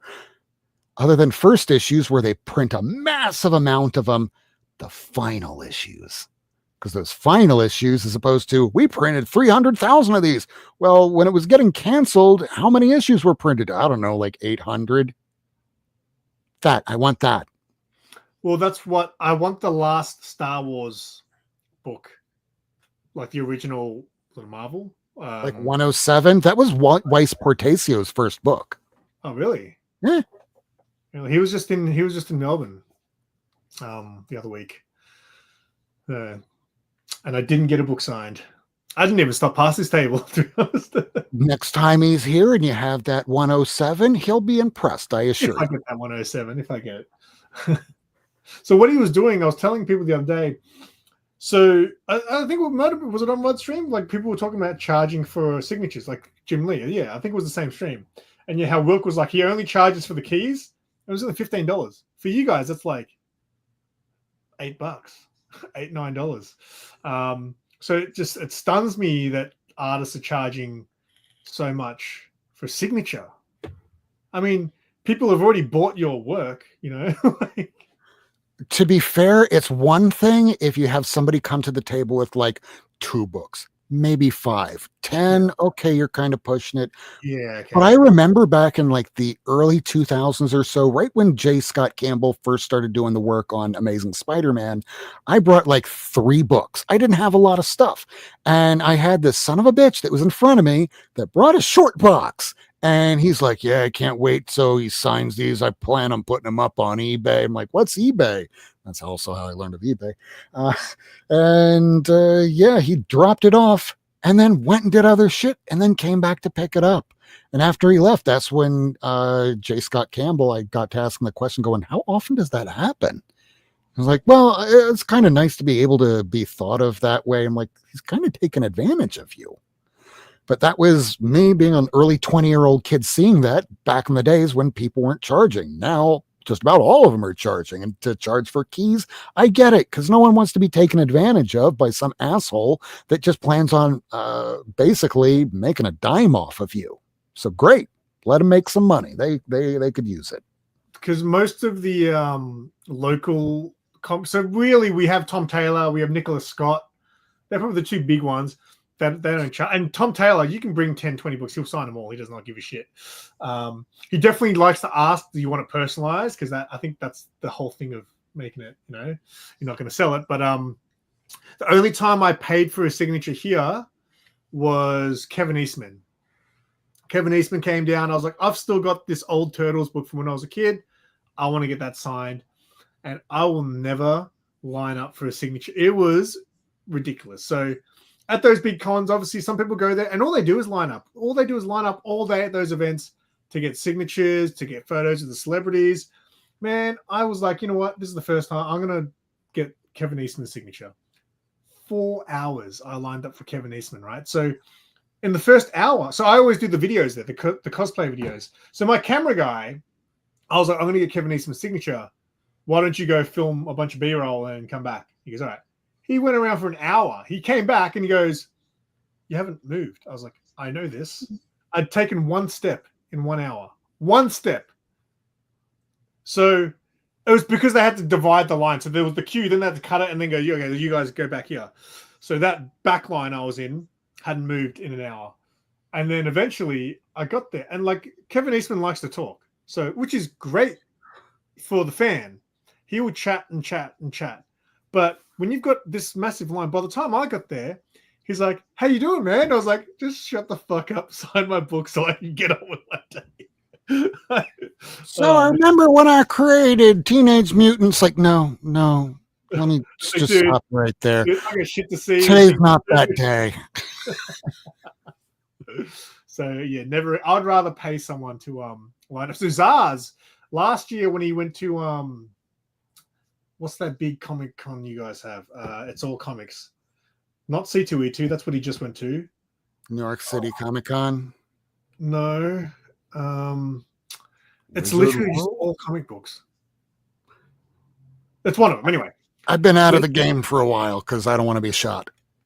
I gave him a book to get signed by Jenny Frison, and he was like, "Oh, it was that The Me You Love in the Dark, the Jenny Frison variant." And he's like, "Do you want me to get Scotty Young's signature as well? Because he's there too, because he wrote it." And I was like, "Sure, get that too." And yeah, he lined up for a while. He said the Scotty Young line was out of control. I saw a video of it. Someone walking right to the back. I was like, "Oh shit, sorry, Sean, but thank you." And Scotty's signature is not very good either. I don't like it. Yeah, that's why it's best to pay attention to somebody like Entropy in Comics, Kev, where he makes this little cutout and it's to exactly where he wants the person to sign, because some artists are aware that they don't want, that a fan doesn't want their cover destroyed by the way that your signature is done. So you have people like Steranko that'll do it really nice and pretty and it'll integrate with the cover. And then there's others that'll just go, "Here it is." I'm exactly looking directly at you, Chris Claremont. I don't. Oh, you didn't like this art? Actually, no. I was thinking. I do have a terrible signature. I had what's that guy? He's not really an artist, but he thinks he is. Boss Logic. I've got the Noctera. I should know because it's one of my favorite comic books. Noctera, the one with their not bikes, but vehicles in the desert because it's the end of the apocalypse. Yes, with the darkness. So Boss Logic did a variant for the first issue, and he was at one of the events here. So I got him to sign it, right? And it's a pretty dark cover, right? It's got the face, and basically all around the face is all black. So he uses a black texture, which is fucking half running out. Like it's literally like it's not even a smooth black. It's like running out black, and he signs it in the black area. And I'm just like, are you serious? And not only that, he looked like the biggest tool. He showed up. He had his own table, which was quite large. And again, it was no fee, which was great. He had a posse. I reckon his entourage was like 10 people with him, right? So he was next to an Australian artist called Jamie Johnson. And I was chatting. I did an interview with Jamie Johnson, right? And then afterwards, we just started chatting. So me and my cameraman were just talking to Jamie after the interview.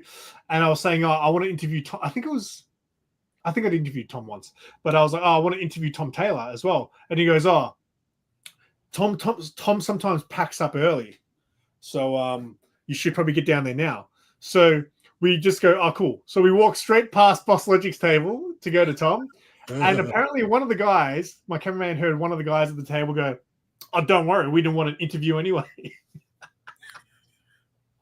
Narcissistic much? Jesus. Like, good, you weren't getting one. It's like, well, when you have this many people surrounding you, it's a little intimidating. So yeah, I skipped over you. It was funny because I actually didn't know which one I'd never seen what he looked like. So I looked at the table of like 10, 12 people. I was like, which one do I approach to give the comic book to? It's like, eeny, meeny, miny, fuck it, you. It's like, nah, man, I'm his cousin. Okay, fine. Which one is it? That one. I probably had a random guy. Exactly.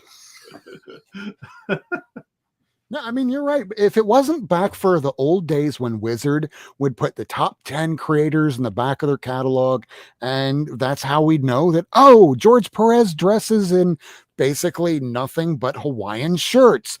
Oh, that's what Todd McFarlane looks like. Yeah, he looks like he should be a Knight Rider. That's how we'd know what everybody looked like. But now I don't know what anybody fucking looks like. The first time I met Tom, I didn't know he was Aussie. The first time I met Tom Taylor. So the first time I met him, I don't know why, I just thought he was American. So I said to him, when you heading back? And he was like, I live here. Dude. I was like, oh shit. I was like, where do you live? And he lived in a suburb like right next to me. I was like, oh, we should hang out. Yeah. Fun moments. Do you sell many books? No, I'm a black Yeah, I was gonna hole. say, you don't seem like the type that could let go. I mean, I should, and eventually one day I'm going to have to get around to doing that. But then it becomes, so what do I sell? Is it anything that I haven't read, stuff that I have read, stuff that I don't intend to getting around to reading, stuff that, full run where it doesn't have a single key? I mean, what do I sell? I don't know, because I have an entire run of Flash that came out to the prior volume where I only read like the first 2 or 3 because they were putting it out every other week and I could not keep up. I know how you feel, mate. my red pile is now probably, I don't know, my to read pile, sorry, is probably about 85% of my collection now. Yeah. Well, here's something that I started doing, and I don't necessarily recommend it, but I don't have the greatest eyesight. I notice you don't wear glasses, so I'm sure that you don't have to worry about that as much, but you will get older one day. I need glasses. I just refuse. Yeah. Okay. So maybe this is for you. I had this guy a while back that was telling me, yeah, I still collect comics, but I don't read them. Like, then why do you get them? Because I'd feel wrong reading them online if I didn't own the actual tangible thing. And because he was an attorney, he was starting to go into copyright and trademark law. And I'm going, okay, shut up. I understand what you're saying. Essentially that, yeah, you own the actual book, but then you go onto one of these pirate sites and then you're just blowing everything up. Because a good, for instance, I'm colorblind. You're colorblind too. Yay, us colorblind people. So remember when they were doing Batman Who Laughs and it was on black background with red type and you're going, I can't fucking read that. We didn't have an iPad back then to just blow that up and go, oh, they're trying to pretend like they're the letter from Sandman and getting all fancy and making it so I can't read the damn thing. You can read it blown up, but teeny tiny. Like, I give up. I guess I'm never going to know what happens in Batman Who Laughs. I was trying to read it. I just hurt my eyes when I was trying to read it. But yeah, that's what I've been doing a lot more now, where I'll read it on a pirate site or something. But another good example, Saga from Image. I don't know if you've read that. Every issue, if you're reading it, okay. Were you reading it by the trade? Yeah. Or the individual issue? I read the trade. I read the first volume we trade last year. All right. Did you pick up any of the earlier issues and, started flipping them through to read? No.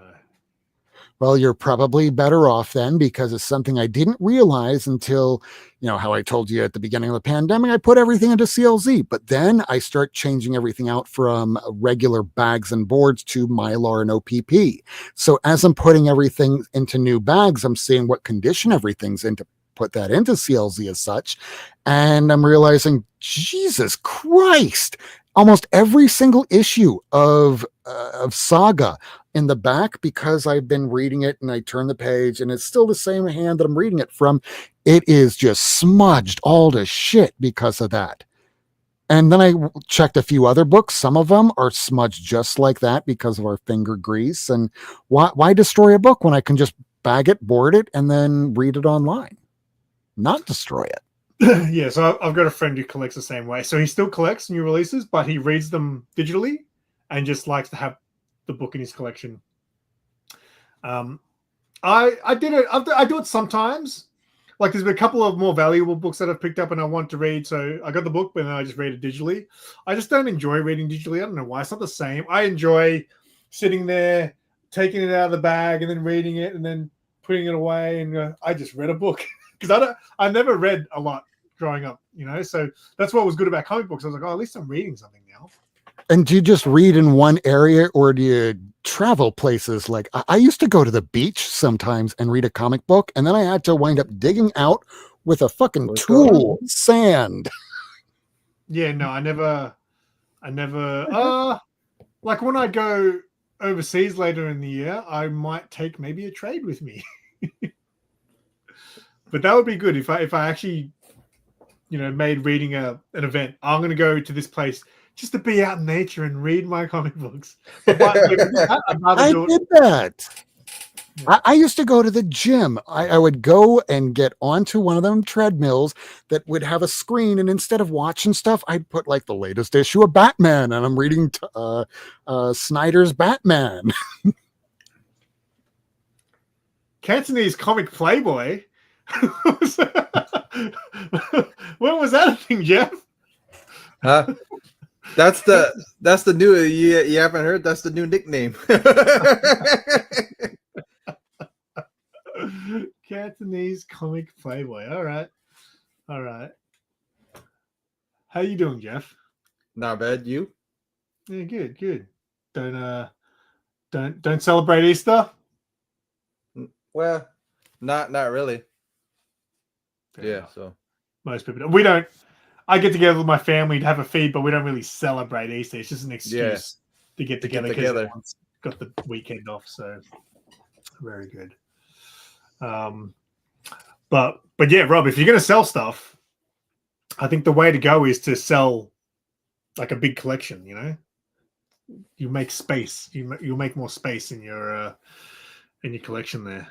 he ain't he ain't. Well, I've started to sell, and now what I do is before each event, I go through my boxes, and I'll find books that I've had for ages. There's some stuff that I really do want to read. There's some stuff I bought thinking I might read it, and then now I've gotten to the point where it's like, you know what? I'm never going to get around to reading that. Yeah, So, I need to do the same thing. Yeah, but you'll find it even harder to sell because all your books are Vampirella, and you love Vampirella. Well, not all, because this whole side of it is when I started. Well, I was like you, where I wanted to read stuff, and has someone like half of the boxes are not vampy. All the vampy stuff is on this side of the you room. read your vampy too. You're like one of the few people that read your vampy. Yeah. Well, you're Like a lot do more it. niche than everything. Yeah. Well, I started with everything, and then I just started with these after. So I mentioned before that, you know, like 85% of my collection is probably unread. What is your ratio, Jeff, of like Vampirella and, you know, who else? Deja, Thoris, and Red Sonja. What's your ratio of those books? Dynamite. Let's say Dynamite. Yeah. What's the ratio of read DC. and Marvel DC? Probably like maybe 4 short boxes, and then the rest of it's like Deja, Thoris. Yeah. How many short and boxes? then- How many short boxes of that other stuff? About like 10 or 9, 9 or 10, something like that. I've got And then the 2 magazine boxes on this side. okay, magazine boxes. All right. I've got one magazine box full chockers. Can't fit any more in there. Yeah, I got the 2 plastic bins, the full of the full run of Vampirella, the magazines, and then I got a whole miscellaneous magazine box, halfway full. I've kept all my magazines up there. They're now about to stack this high across a few boxes. And I keep them there to remind me, hey, motherfucker, go out there and get yourself a fucking magazine box. Stop being so cheap. It's now been a year, and apparently it's not working. Yeah. I've got 2 magazine boxes, but the other one I used when I moved houses, and it's just got regular comics in there. Well, yeah, that's what mine does. Mine has some of it. One of the magazine boxes has graded books because I'm too lazy to go get a CGC box. Oh, not just one magazine box, need at least two, because any of these treasuries that have been coming out, and they've been producing a lot lately, you Yeah. can put those into a magazine box where the spine is facing out Yeah. towards us. And I can't remember if I learned that from you or it was a couple of years ago, and it might have been from you. I'm like, yeah, I need to start doing that. Yeah, it's pretty much for me because I figured it out. I'm like, dude, I'm not paying a little extra for a damn CGC box when it could fit in a magazine box the other way. Yeah, it's not going to fit on my traditional bookshelf, not a single bookshelf, not even if I remove a damn shelf. So they have to figure out something. The second I heard that, I'm like, I need to get on that and do that. I still haven't gotten a regular magazine box for regular magazines, let alone the treasuries. Right. I've got a magazine that I picked up recently, a magazine size book. Well, it's called Marvel Magazine. Rob, I want to know, do you have this? Because I'd never seen anyone with it. And when I picked it up, I was like, I wonder who else would have this. And now I just thought, you might have this. Joe, you ready? It's a Marvel Magazine. You got many of those? I have a few. Oh, I do not have that. You lucky bastard. That is the first appearance of RoboCop in comics. It is. Yeah, I've seen it. US. It's the only place I could get it at a decent price was in the US, and it wasn't that expensive. Like, that's what I find about the US. You'll get people who are selling a book like this for, you know, a decent chunk, and then you'll find those people who are reasonable, and it's like, you know what, I just want to get rid of this thing, you know. So yeah, I was stoked to get that. I just need to get a MyLite that's the size of a magazine size. I've got magazine bags left with an amount of boards, but I just realized this guy put a board in there, so I should be right. But yeah, he put it in like a binder thing. Yeah, I mean, hey, as long as it's covered, that's better than what I have my Action Comics 1 right now. You mean the one you showed yesterday, or whenever it was? My Action Comics. Oh, look at that first print. Like 19th print or something. You got lucky on the auction. No one else bid. But at least there's a picture that always floats around online of a really, really, really beat up Action Comics 1 where you go, hey, low grade's better than no grade. That's right. What do you think about coverless books? No. No, right. I mean, it's great if you want to collect them, but for display purposes, for really showing them to others, it's one of those, hey, it's great to say that you have it, but I mean, I could say that just about any book. But for me, no. Because that's all it is covers, man, for all of us. Do you do any graded book? You don't do graded, do you? I have one graded book that I still need to take out because I got it as a part of a large run of Journey into Mystery.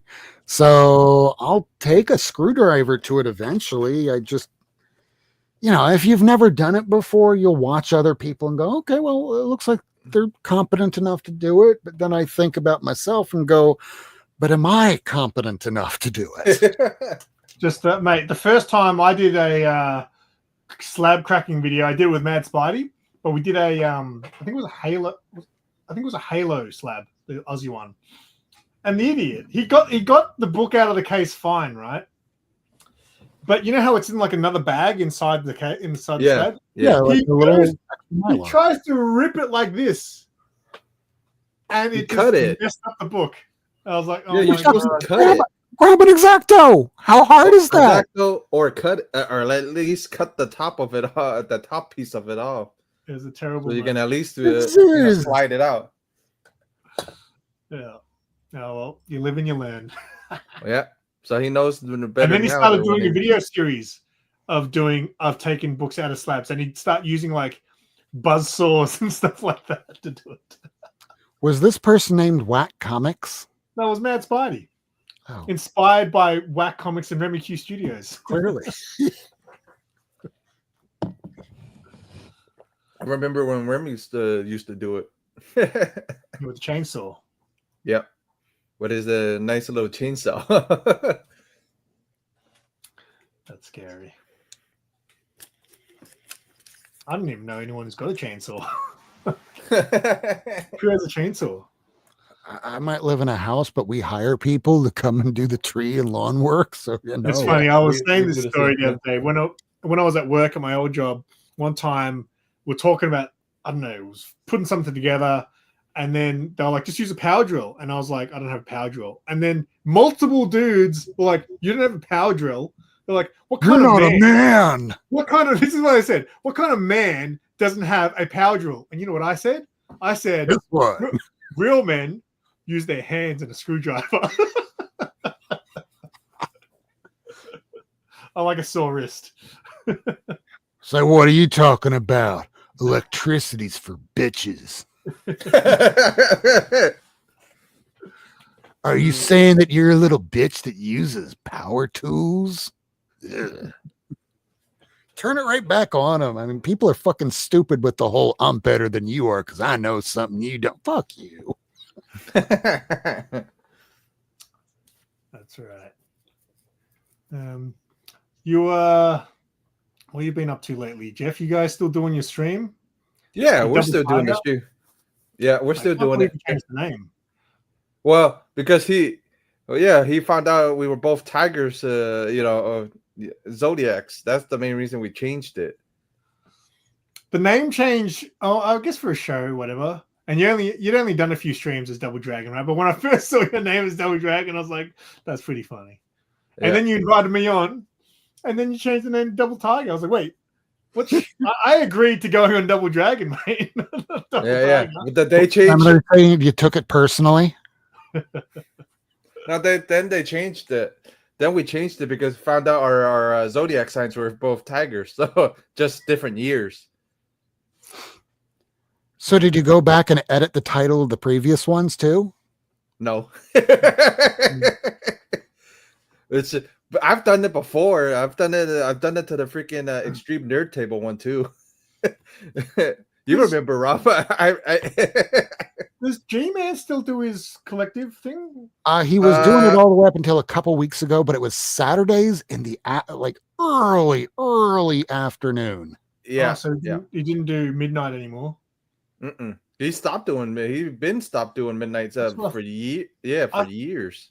Really? Because Like I thought I saw him post something like the final one or something like that. Yeah, he did. Yeah, because since my work schedule changed, I guess and then everybody's schedules changed. Yeah, but he's that's a crew of like 6 of you guys that would be doing it all the time, wouldn't you? yeah. I just remember going on that for the first time, and have you been on there, Rob? Did they have you on? Like I was on the midnight ones, but when he was doing like, it in the afternoon, I'm always busy or running around and going to the store and not even hunting for comics, just bullshit that I can't take care of during the week because I'm a court reporter working about 60 to 80 hours a week. When am I supposed to get shit done? Saturdays. Oh, when can you come on? I don't know. One day, I hope. And it never happened.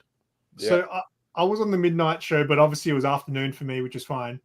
But were you sitting there at like 12:40 in the morning going, are they going to bring me onto this stream or what?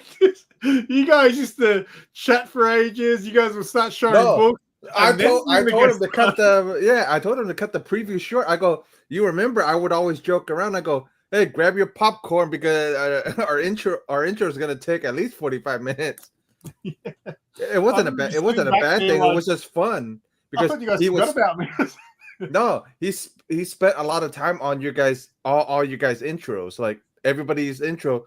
He would take all week and actually edit intro for everybody. Not that, but I'm saying once the show started, you guys would obviously just like the regular hosts, like you, Juice, Rob, and stuff like that. You guys would chat just to see how you guys are doing. You'd catch up. Then you guys would show books that you'd picked up. Well, and you would forget. Yeah, so back in the earlier days, I don't know if you're noticing on your StreamYard right now, but in the years past, you didn't have this, you're in the show, upload recordings. You would see everybody down there. So if you had too many people that were on and somebody just pops in, unless they say something in the private chat, they're just down there waiting to be let in because you don't know. It's not that they're trying to say, hey, we're trying to offend you because fuck you. No, they just don't know. Yeah. But the biggest thing was either you know how Robert's word was squirrel, so we would have to say squirrel a couple of times to get him to go, hey, we got a guess, squirrel. Oh, really? Yeah. That's funny.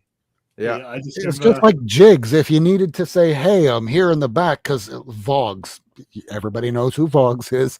Every Yeah. time he joins somebody's stream, it becomes, okay, I'm going to talk. And then all of a sudden, and then he joins another one and the other one's spinning. So it's like, hey, kick the other one out. And that happens like 3 or 4 times just in like 20 minutes before he says anything. And then he bails. He said he's singing. He's like, I gotta go. And then finally you have to go like private chat. I'm in the back. That's how anybody that's hosting knows anymore. Yeah. Yeah, but now you got a bunch. You got a bunch of new stuff on the bottom of the screen now. It's like, yeah. That's only if you're doing Hangout streams, though. You got to worry about people jumping on. Normally, if it's an organized kind of stream, not many people are just jumping on. On my Friday stream, where it's not anybody can join, and the ones that are, I promoted as such. But I just had random people because Vogs went, hey, can I come on? Like, or not Vogs, it was Retroverse, Shiloh. So I went like, yeah, sure, I'll let you on, because he's a nice guy and everything. I didn't know what he had to contribute, but he was like, I'll be right back. Let me show you something. It'd be like 2-3 minutes of dead air. I'm like, okay, so Ian, do you want to show something? I was like, oh, I'm back now. Jesus Christ. Okay. That dude is the Truman Show. The other day, because I only met him not long ago, he was on Jigs, and I was like, I never met this dude. So I looked at his channel and subbed him up, and he streams his sleeps. I saw He's on every day.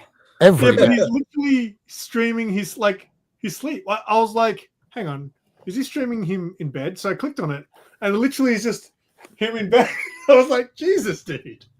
He wants to make that money. I don't know how or why. I don't care that much to make money on YouTube, because I've already heard from Perry what it's about. Yeah, I get to make all those hundreds and hundreds of pennies a month. Shit. We're niche. We're not going to be making the kind of money that a Mr. Beast would, but if he wants to do it, more power to him. Yeah, I don't think that should be the motivation. The motivation should be to share what you love doing and enjoy it. I enjoy it, and the little that I make is great because it helps me pay for StreamYard, which I use once a month and is definitely not worth it. I pay $75 a month, and I've used it once a month for the last few months since I started paying for it. I only want to pay for it because I started doing a podcast with Mark, my comic shop guy, and because the paid version gives you the recording, so then I can actually take the recording and get the audio and then upload it to Spotify and all that crap. That's the only reason I use it. I mean, it's nice to have HD, but it's not that important. But I needed that feature, which is the only reason I'm paying for it. So this is one of the few times I've done a Hangout stream where you get to see my lovely yes in HD.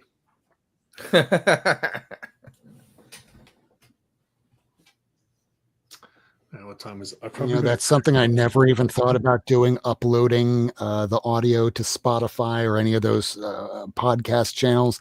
We watch Y-Files, one of my favorite channels here on YouTube. They've been doing it. So many other channels do it. But considering that we're comic book channels here, it's a very visual medium. I'm going, how many people listen to this? Trust me, there's a lot of people that want if they can't watch it, they'll listen to it. So yeah, definitely. If it's just chatting, it is definitely. If you're doing a stream where you're literally just showing books, that's a little bit more difficult, maybe. If you're just chatting about comic books, that's a different thing. And I don't know if you noticed, how YouTube has that podcast feature now? Oh, yeah. So what it recently did, and I didn't realize, so I chose, when I do my Hangout streams with Bubs, Russ, and Old Wolf, I made that into a podcast because we literally just talk. So what it does is, it makes it available in YouTube Music. And if you download the YouTube Music app, the difference is, without paying, obviously with YouTube, when you close the app, it turns off the stream, right? With YouTube Music, if it's set as a podcast, when you close the app, it'll still play. So you can listen to it in your car or whatever, right? Which is kind of cool. But recently, YouTube sent me a thing saying that they've gone through all my videos and created playlists for some. So the videos I do with Mark in the shop, because we're just talking, it literally just turned that into a podcast on its own. I was like, oh, that's kind of cool. So what you might be able to do, Rob, is because you now don't have those StreamYard files, if you, let's say, make a playlist into a podcast of all those episodes you want, right? Maybe you would probably have to pay for YouTube for maybe 1 month. But then you can go, because they'll give you the download option. Then you can download them all from YouTube and then upload them to Spotify if you wanted to do something like that. It's a thought. I just didn't know if it would be worth it, because I see other podcasts, like there's this one that asked me to come on to their show, the Corner Box, and I checked out a few of theirs. Great stuff.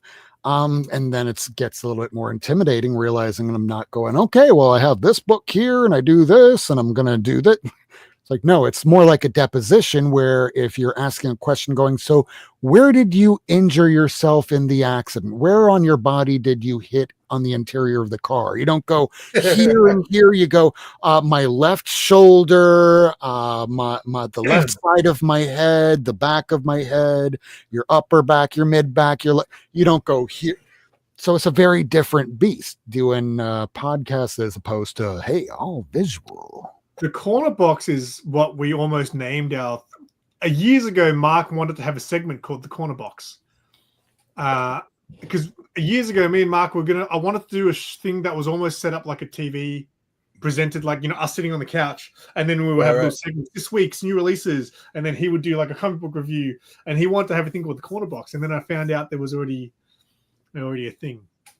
I found Comic Tom. Like Comic Tom to me wasn't a YouTuber. I found Comic Tom because I was looking for comic book podcasts. So I used to listen to Comic Pop, and then I wanted to listen to more. So I just looked up and I found Comic Tom. What do you call it? Bags and Boards, I think it was called. Yeah. He would just start talking with us, doing those kind of podcasts, just like how we're talking now. People in the chat, he'd be responding to all of them. That's how I found him. Yeah, there was one time he was talking on the podcast, and he was reading from the chat, so he said Unruly Simeon, and I was driving my car like, I know Unruly Simeon. But yeah, that's how I always think of him, as that rather than the YouTuber. But yeah, it's worth doing. There's definitely people out there that are, look, I think you got to be consistent with it though. So me and Mark, we've done 1 episode a month. Yeah. So at least it's consistent. But you know what I mean? I think you've got it more regularly. If you're doing one every at least 2 weeks, which is what we're trying to do, but just life gets in the way. I think we still do ours every Friday, 9 p.m. Some episodes are better than others. Sometimes everybody shows up. Sometimes it's just me and one other person. If it's just you and Lady Fantastic half of the time. I'd love it if it was just me and Lady, or just me and Lady and Miracle Man. But sometimes it's just like me and Tacoma, or just me and Miracle Man. Right. But if the more people that are there, the better the show, because you get to bounce off of one another. Yeah. And the fact that we are all from different parts of the country, and have Mike Emond from Canada, we get to ask questions of, so what's it like in your area of the country, or your area of Canada? Because everywhere is going to be a little bit different how they receive their new comic books.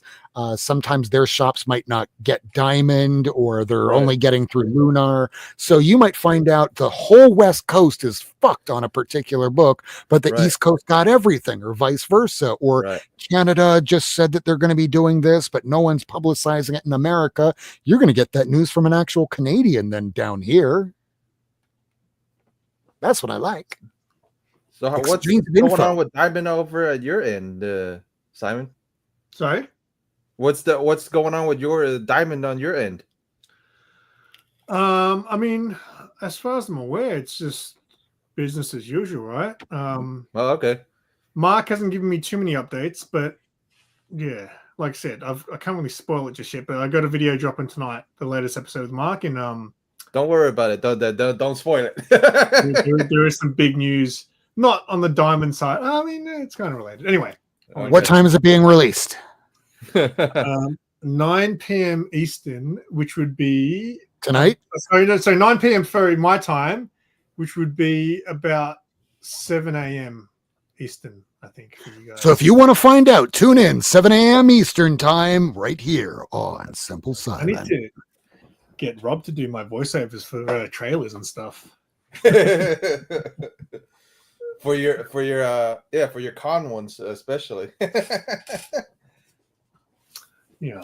Coming at you. I always want to ask 64-page special to do a voiceover for me, but apparently he's a very private person and hard to get a hold of. I haven't seen anything from him for a while, but I don't really keep up these days, I must admit. But all of us are the same way. A lot of us don't keep up with everybody's channels as much anymore like we used to. Well, we used to have a lot more free time. Yeah, true. We don't have it anymore. Which is why I never go live. Like if I'm not working, I'm normally editing videos because I'm trying to do 2 to 3 videos a week. Right. And some of and them then if you're not doing that, you're hanging out with Sarah. I have to dedicate some time there, right? Yeah.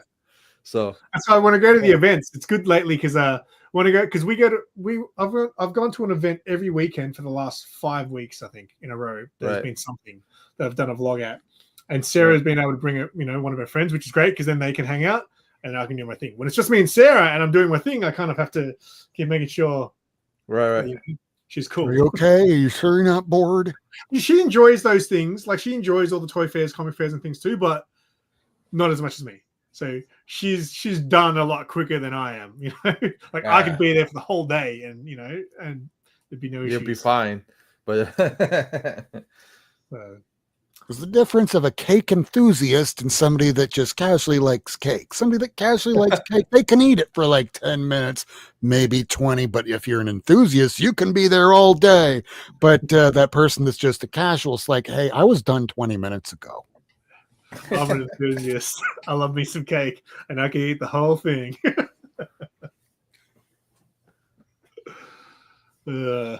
I might wrap this up, boys. I've got to clean the rest of my room for this house inspection tomorrow. Excellent. Yeah, I get that. Yeah, because I think did we talk about? I feel like oh man, are you serious? I was just about to wrap it up, Bob. Hey! All right, let's do 20 minutes. I'll give you 20 minutes, mate. 20 minutes because Bob showed up, and then I've got to go eat food and clean my room. Hi, so Bob. for everybody, if you're planning on joining, wait 20 minutes and then join. Yeah. I already knew. Here I am. Did you like? I want to ask you, Bob. Did you like what was going through your mind when I did that unboxing video? And I was like, you forgot a book. I had my phone in my hand at that point, and I was like, I'm going to text him right now and say, I hope you didn't throw that box away. And then the other issue that I had was, so for those of you who haven't watched Simon's last unboxing, which is probably I don't think your mic's on, dude. Huh? It doesn't sound like it's on. Can you hear me No. now? No, not on. Hashtag content creator guy. It just sounds echoey. We're going into IT season. Yeah. All right. Can you hear me now? Nah, it still sounds like it's coming from the camera or something. Can you hear me now? There you go. There you go. So I was watching it, and for those of you who haven't seen it, first of all, when you got the box, you're like, this is an odd box. It's square. I don't remember ordering anything this big, but it's square. And I'm like, so at that point, I'm like, so he immediately, and my first thought when I wrapped the box was, oh man, I'm gonna forget, so I did it in 2 layers because he had ordered a magazine, and the magazine, I didn't want it pressed against the comic boxes. So I didn't want to put an indentation on the magazine. So I put another layer of cardboard on top of the magazine, and I almost wrote a note, turn over the board, you cunt, but I didn't. And I was like, he'll see it because otherwise, why would there be such a big box, right? Plus, he probably remembers ordering a fucking magazine this big. So, yeah. Instead, he's like, I don't know why this box is so big. And then he starts digging into it, and he doesn't pull it out, and he just pulls out the other box. And right away, before he even noticed, I was like, uh-oh. And he's going through that other box, and he's getting through, and I'm like, oh, man, this is bad. And then he's like, oh, you forgot a book, bub. I'm like, oh, no. he thinks I really forgot a book, and I had my phone ready to text him, like, because I figured this is days ago, right? So I'm like, oh man, I hope you didn't throw it out. But then, of course, he found it. Thankfully, you're lucky you even remembered you ordered that book. So, Yes, because I don't. It was the first time I actually went back because you were like 10 books in a magazine. I was like, I don't know. So I actually went back, and I hate that because I like the surprise. Like, yeah. If a book doesn't come, I would probably never know. But I remember. But did you like how I was like, one more box, Bub, because you nearly forgot a book? Yeah, I nearly forgot a book. I did not nearly forget a book. We almost threw a book away, but we didn't nearly forget it. Yeah, one more. I'll give you one more. Just one more. Yeah, I've already got. It was one a great video. I really enjoyed it. I rewatched it several times. Just the parts about me. I skipped over all the other stuff, but really good. Bub's World, formerly known as Bub's Comics, formerly known as Bub's World. I love that. Did you like the card? The card was great. Yeah, it was unexpected because every other box Bub sends me, there's nothing. There's nothing. There's just there's like a scent in the air that just says, "Here's your book, you idiot." Yeah, well, I started doing that because I had shipped something to somebody. Maybe it was Simo down the road. Hey, that's my son. You're welcome. What was that? So I had shipped something to somebody, and I had put that it was a present, a gift, right? Like I'm supposed to on the customs form. That way they don't have to pay all those crazy tariffs, right? And they ended up having to pay it anyway because they didn't believe that it was a gift. So now I include cards that say happy birthday. Like I sent one to Canada and I put happy retirement, happy retirement card. So any kind of card to help sell the idea that it's a gift. Wait a sec. Who did you send that had to pay? Matt Spidey. They had to pay the tariffs on it because they said it was merchandise. Yeah. Matt Spidey? It might have been. I don't remember if it was him, but I sent stuff. No way, man. The only time I know of any story that someone had to pay to pick up their package was Sarah when Tyler sent the first Spider-Gwen in the slab. Because he wrote the value was bloody $2,000. He wrote the value of the book on there, on the thing. So well, you have to put a value. It was UPS that charged us, not UPS was like, oh, we've got your package and you have to pay us $400 something to pick it up. It might have been something I sent to the UK or to Canada. I mean, I ship around internationally. I feel bad for the international folks, so I'll usually eat shipping and send stuff. So, yeah. And the Bruce Lee book was for you. Very good. But you enjoyed the card. Did you read it out loud? Did you notice that it worked so perfect just swapping those two words? Yeah, I did read it out. It's good stuff. That's all I got. Hey, Christina.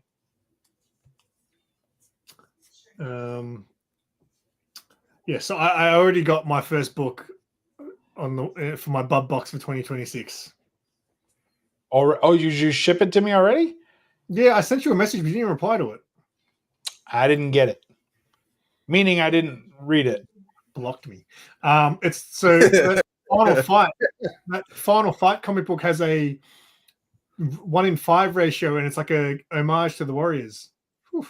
And no one in Australia had it. I literally. Oh yeah. How good is that?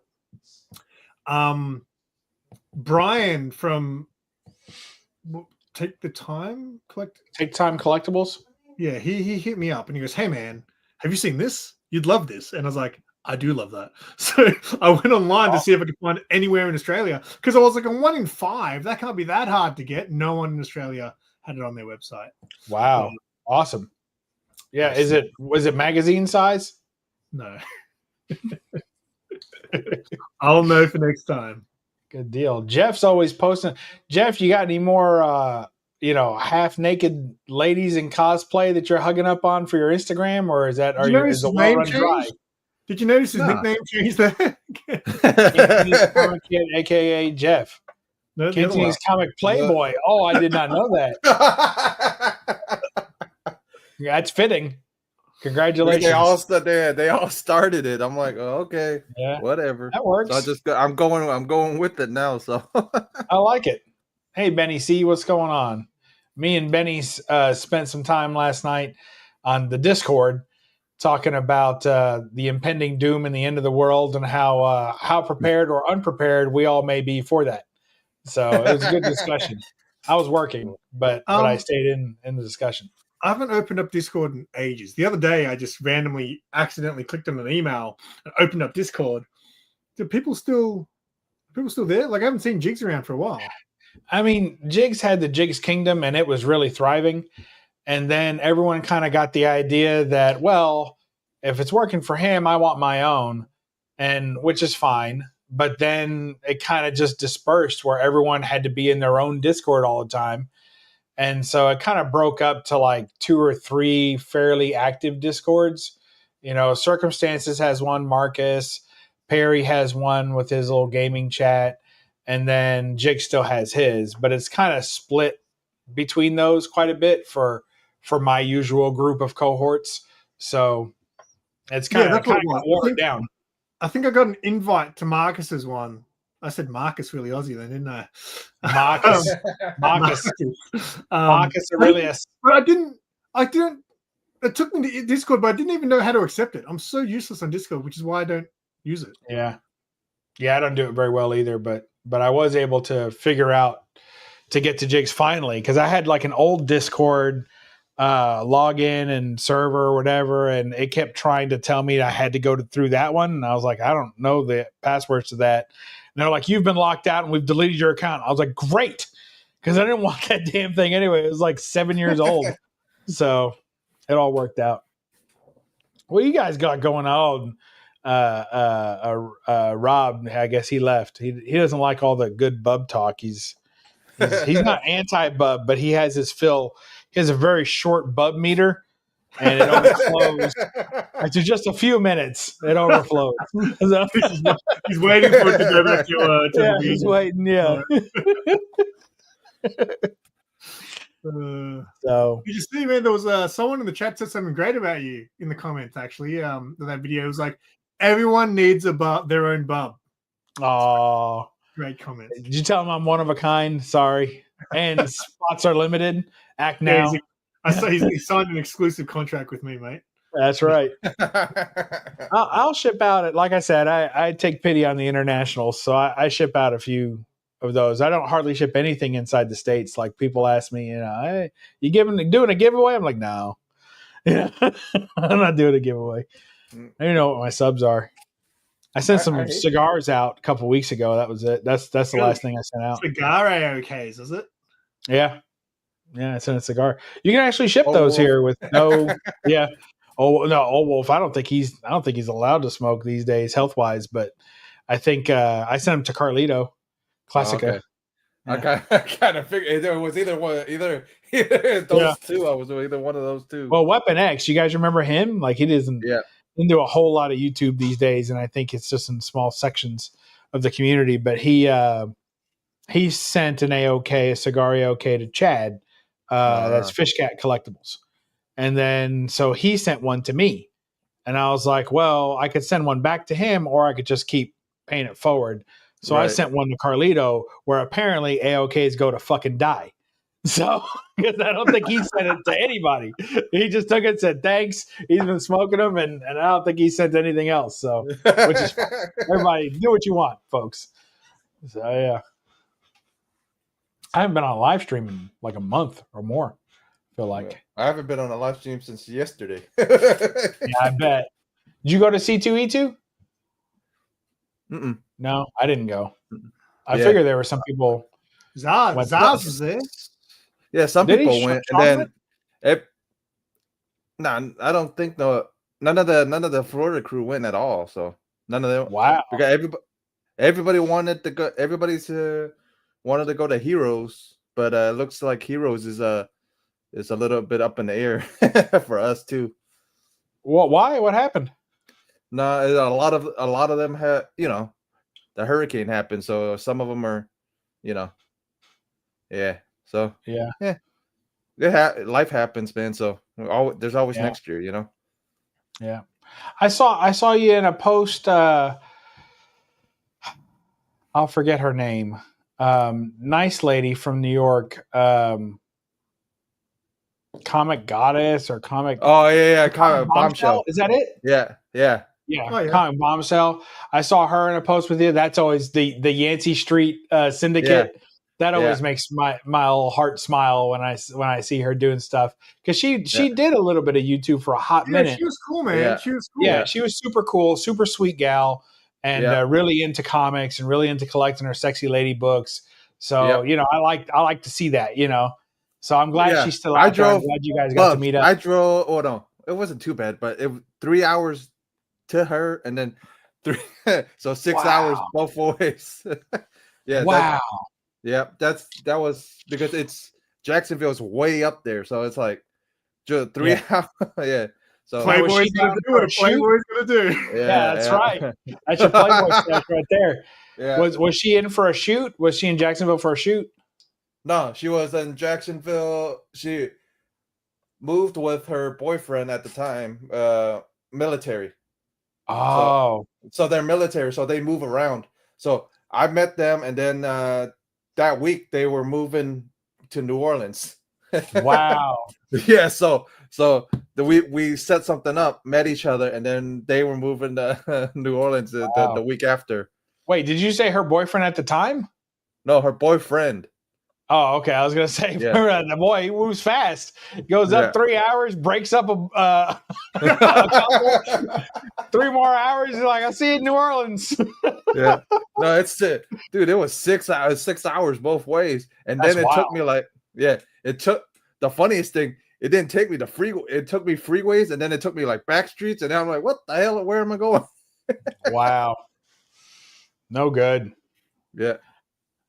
That's great, though. I'm glad. I like seeing people meet up like that, especially people that aren't as active. To see that they're still in it and still meeting people is cool. So. Yeah, she's always cool to meet. She's always willing to meet people. It's just every time they get into get in and get settled, then a couple months later. Yeah, is she military also? I mean, I know she's into fitness and all that, but is she also military? I think she's maybe ex-military. I think the way that way it sounds, or she's military spouse. I'm not. You know what I mean? Yeah. Something like that. Whenever somebody gets the orders, they're just boop. Yeah, they gotta go. So, wow, that's rough. Yeah. So Perry says USA. Just imagine her collection with all those statues she's been getting and all that workout equipment, moving all that stuff. A mess. Yeah. Ugh. I don't know. I don't like to be forced to move around. When I have to move around, it's okay, or when I choose to move around. But like me, I have to, meaning like if I got a job somewhere and I plan it, but not for someone just tell you, hey, guess what? You've been traded to New Orleans. Right. Hop on a bus. Yeah, that's rough. Man, Spidey says I haven't been on a live stream since 4 hours ago. All right, Spidey. A live stream. Live. That's what he says, live. I haven't been on a live stream 24 hours. Yeah. And then when like he's doing his cards, like he opens his cards, he gets real nasally, that kind of Australian nasal thing. So he's like, I got a Captain America here. I've already got that one. That's great. Yeah, we love us some Mad Spidey. Yeah, it's been a while since I've been on with you guys for a while. It's been a while. Simon Harley, he works all the time now. Yeah. He's working and vlogging. I've been editing like crazy. Like any spare time I get. Like I think 2 weeks ago, I took the Saturday off. I was just like, you know what? I'm not filming anything today, and it was great. I was very tempted though because I was at a toy shop and I was like, just leave your phone in your pocket. I've been going hardcore because there's events every week for the last 5 weeks. So you guys are in the busy season. There's no event this weekend, so again, I had the weekend off. Oh wait, no. So I went to film a vlog on Saturday, a comic shop I'd never been to. Right, been around. I know the seller who owns it, but I didn't know. But now he's got a proper shop front. So I go there, and you know when you sometimes go to a shop and they'll have the back in 5 sign because Yeah. they're on lunch, whatever. Gone to lunch or whatever. Yeah. I get to the shop, and there was back on Tuesday. Because it's Easter weekend and everyone goes away. Yeah. So I drove all the way out there and I was like, So I was like, oh, now I've got to think of somewhere else to vlog. And I thought, you know what? Stuff it. I'm just going to go home. I've got plenty of vlogs on the back burner right now I need to get through. So don't worry about it. And then as I'm driving home, I literally drive past this shop called Hobby Heaven. And the front window had all these little statue things. I was like, oh, cool. And there was a car spot. So I quickly just pulled over and said, F it. I'm just going to go in there and film a quick vlog. And it was like a weird Gundam model shop. It was still kind of cool. There was still some cool, that still sounds cool, really. I like Gundam. There was a lot of, they had all like a whole shelf in the window and stuff, but they had, they got Star Wars model kits. They've got like all these, things that you sort of recognize as well. So it was still cool. It probably won't be a Wednesday night vlog. It'll probably be the Monday night co-main event, little piece. Or something so small and crappy you just save it for your minions. No. So after I get off this live, I got to remember. So tonight's video of the noob with Mark is a key episode. I would like to say. So as soon as I, really? That's the best you can do. No foil cover, nothing. All right, key episode. It's a key. It's a key. So yeah, as soon as I get off this live, I'll make the members only version go live, and then the regular version will come out tonight. But I always do the members ones early when I remember. Yeah, because it's less editing. This morning for us, me and Buff, and then near mids this morning. There's not less editing anymore, thanks to you. Because remember, originally I used to just leave it no music, and you're like, "Hey man, I feel ripped off," and I was like, "All right." So I make it like a regular video. I publish it, and then I go back and I edit out chunks that I feel like will make it shorter. I appreciate that because Jeff, I'm sure you don't bother to give your $2.99 over to this schmuck, but I do out of friendship only, not because of the content, but out of friendship. And it felt like our videos that he was putting for his whatever members was less because then I would flip over and watch. Yeah, I would watch like the real video, and it was all like pizzazz and music and all the fireworks. Yeah, instead of like a rough cut. I'm like, yeah, but do you want to see the rough cut first? Like, nobody's like, oh, we got a rough cut of the movie. We're going to put it in the theaters. Special opening of a rough cut. Like, nobody wants that shit. We want the high production value. I just want to say, though, there's been a couple of my members' videos that have been killer.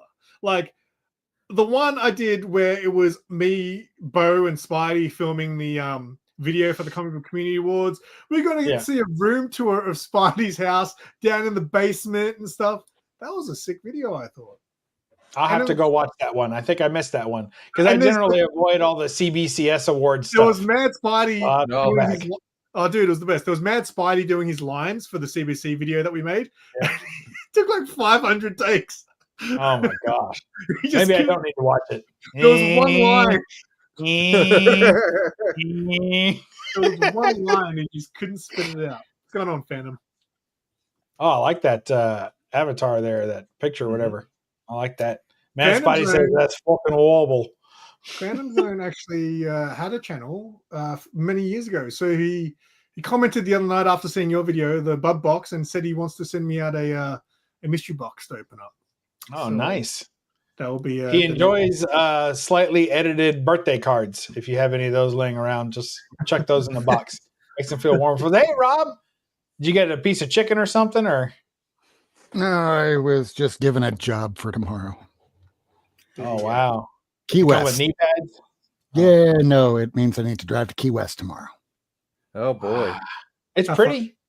Oh, it is.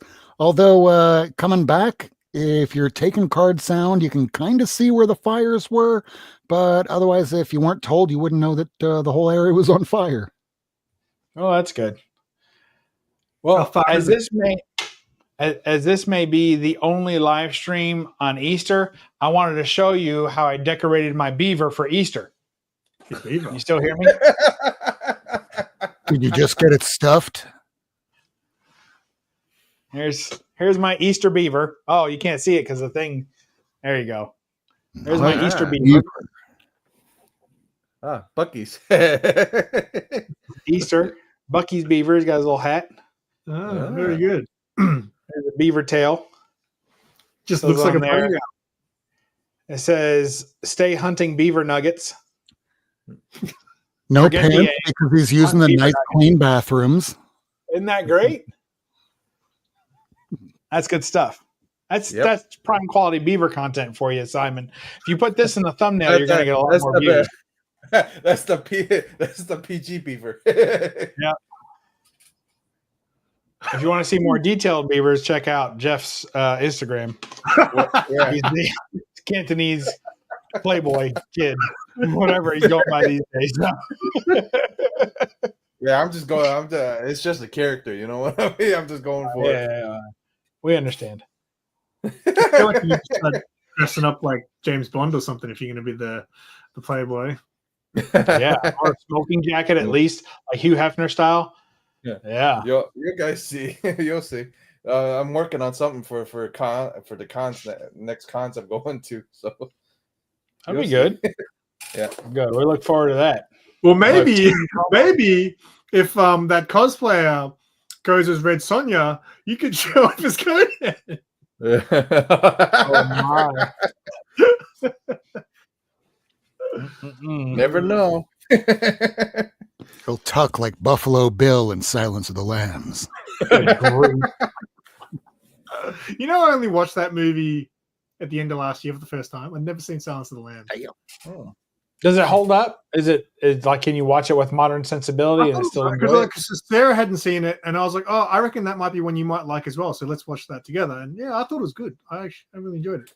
I feel like horror thrillers, like I would call that a thriller probably, but it's got a little bit of horror elements. People are dropping buckets with lotions down, but when it's all said and done, I feel like those movies are better in a time where there's no cell phones than in modern times. Like if you try and make that, the first thing I always think is, did you not bring an extra battery for your cell phone? Where are you that you don't get service? This is ridiculous. You know, move on. Service. I mean, how about the first Halloween movie and the second, where at the very beginning, when she wants to scream for help and she goes, she just can't get it out. Yeah, that's pretty weak. There's a kitty cat. Hey, kitty cat. You didn't dress your your pussy cat for Easter the way I did my beaver?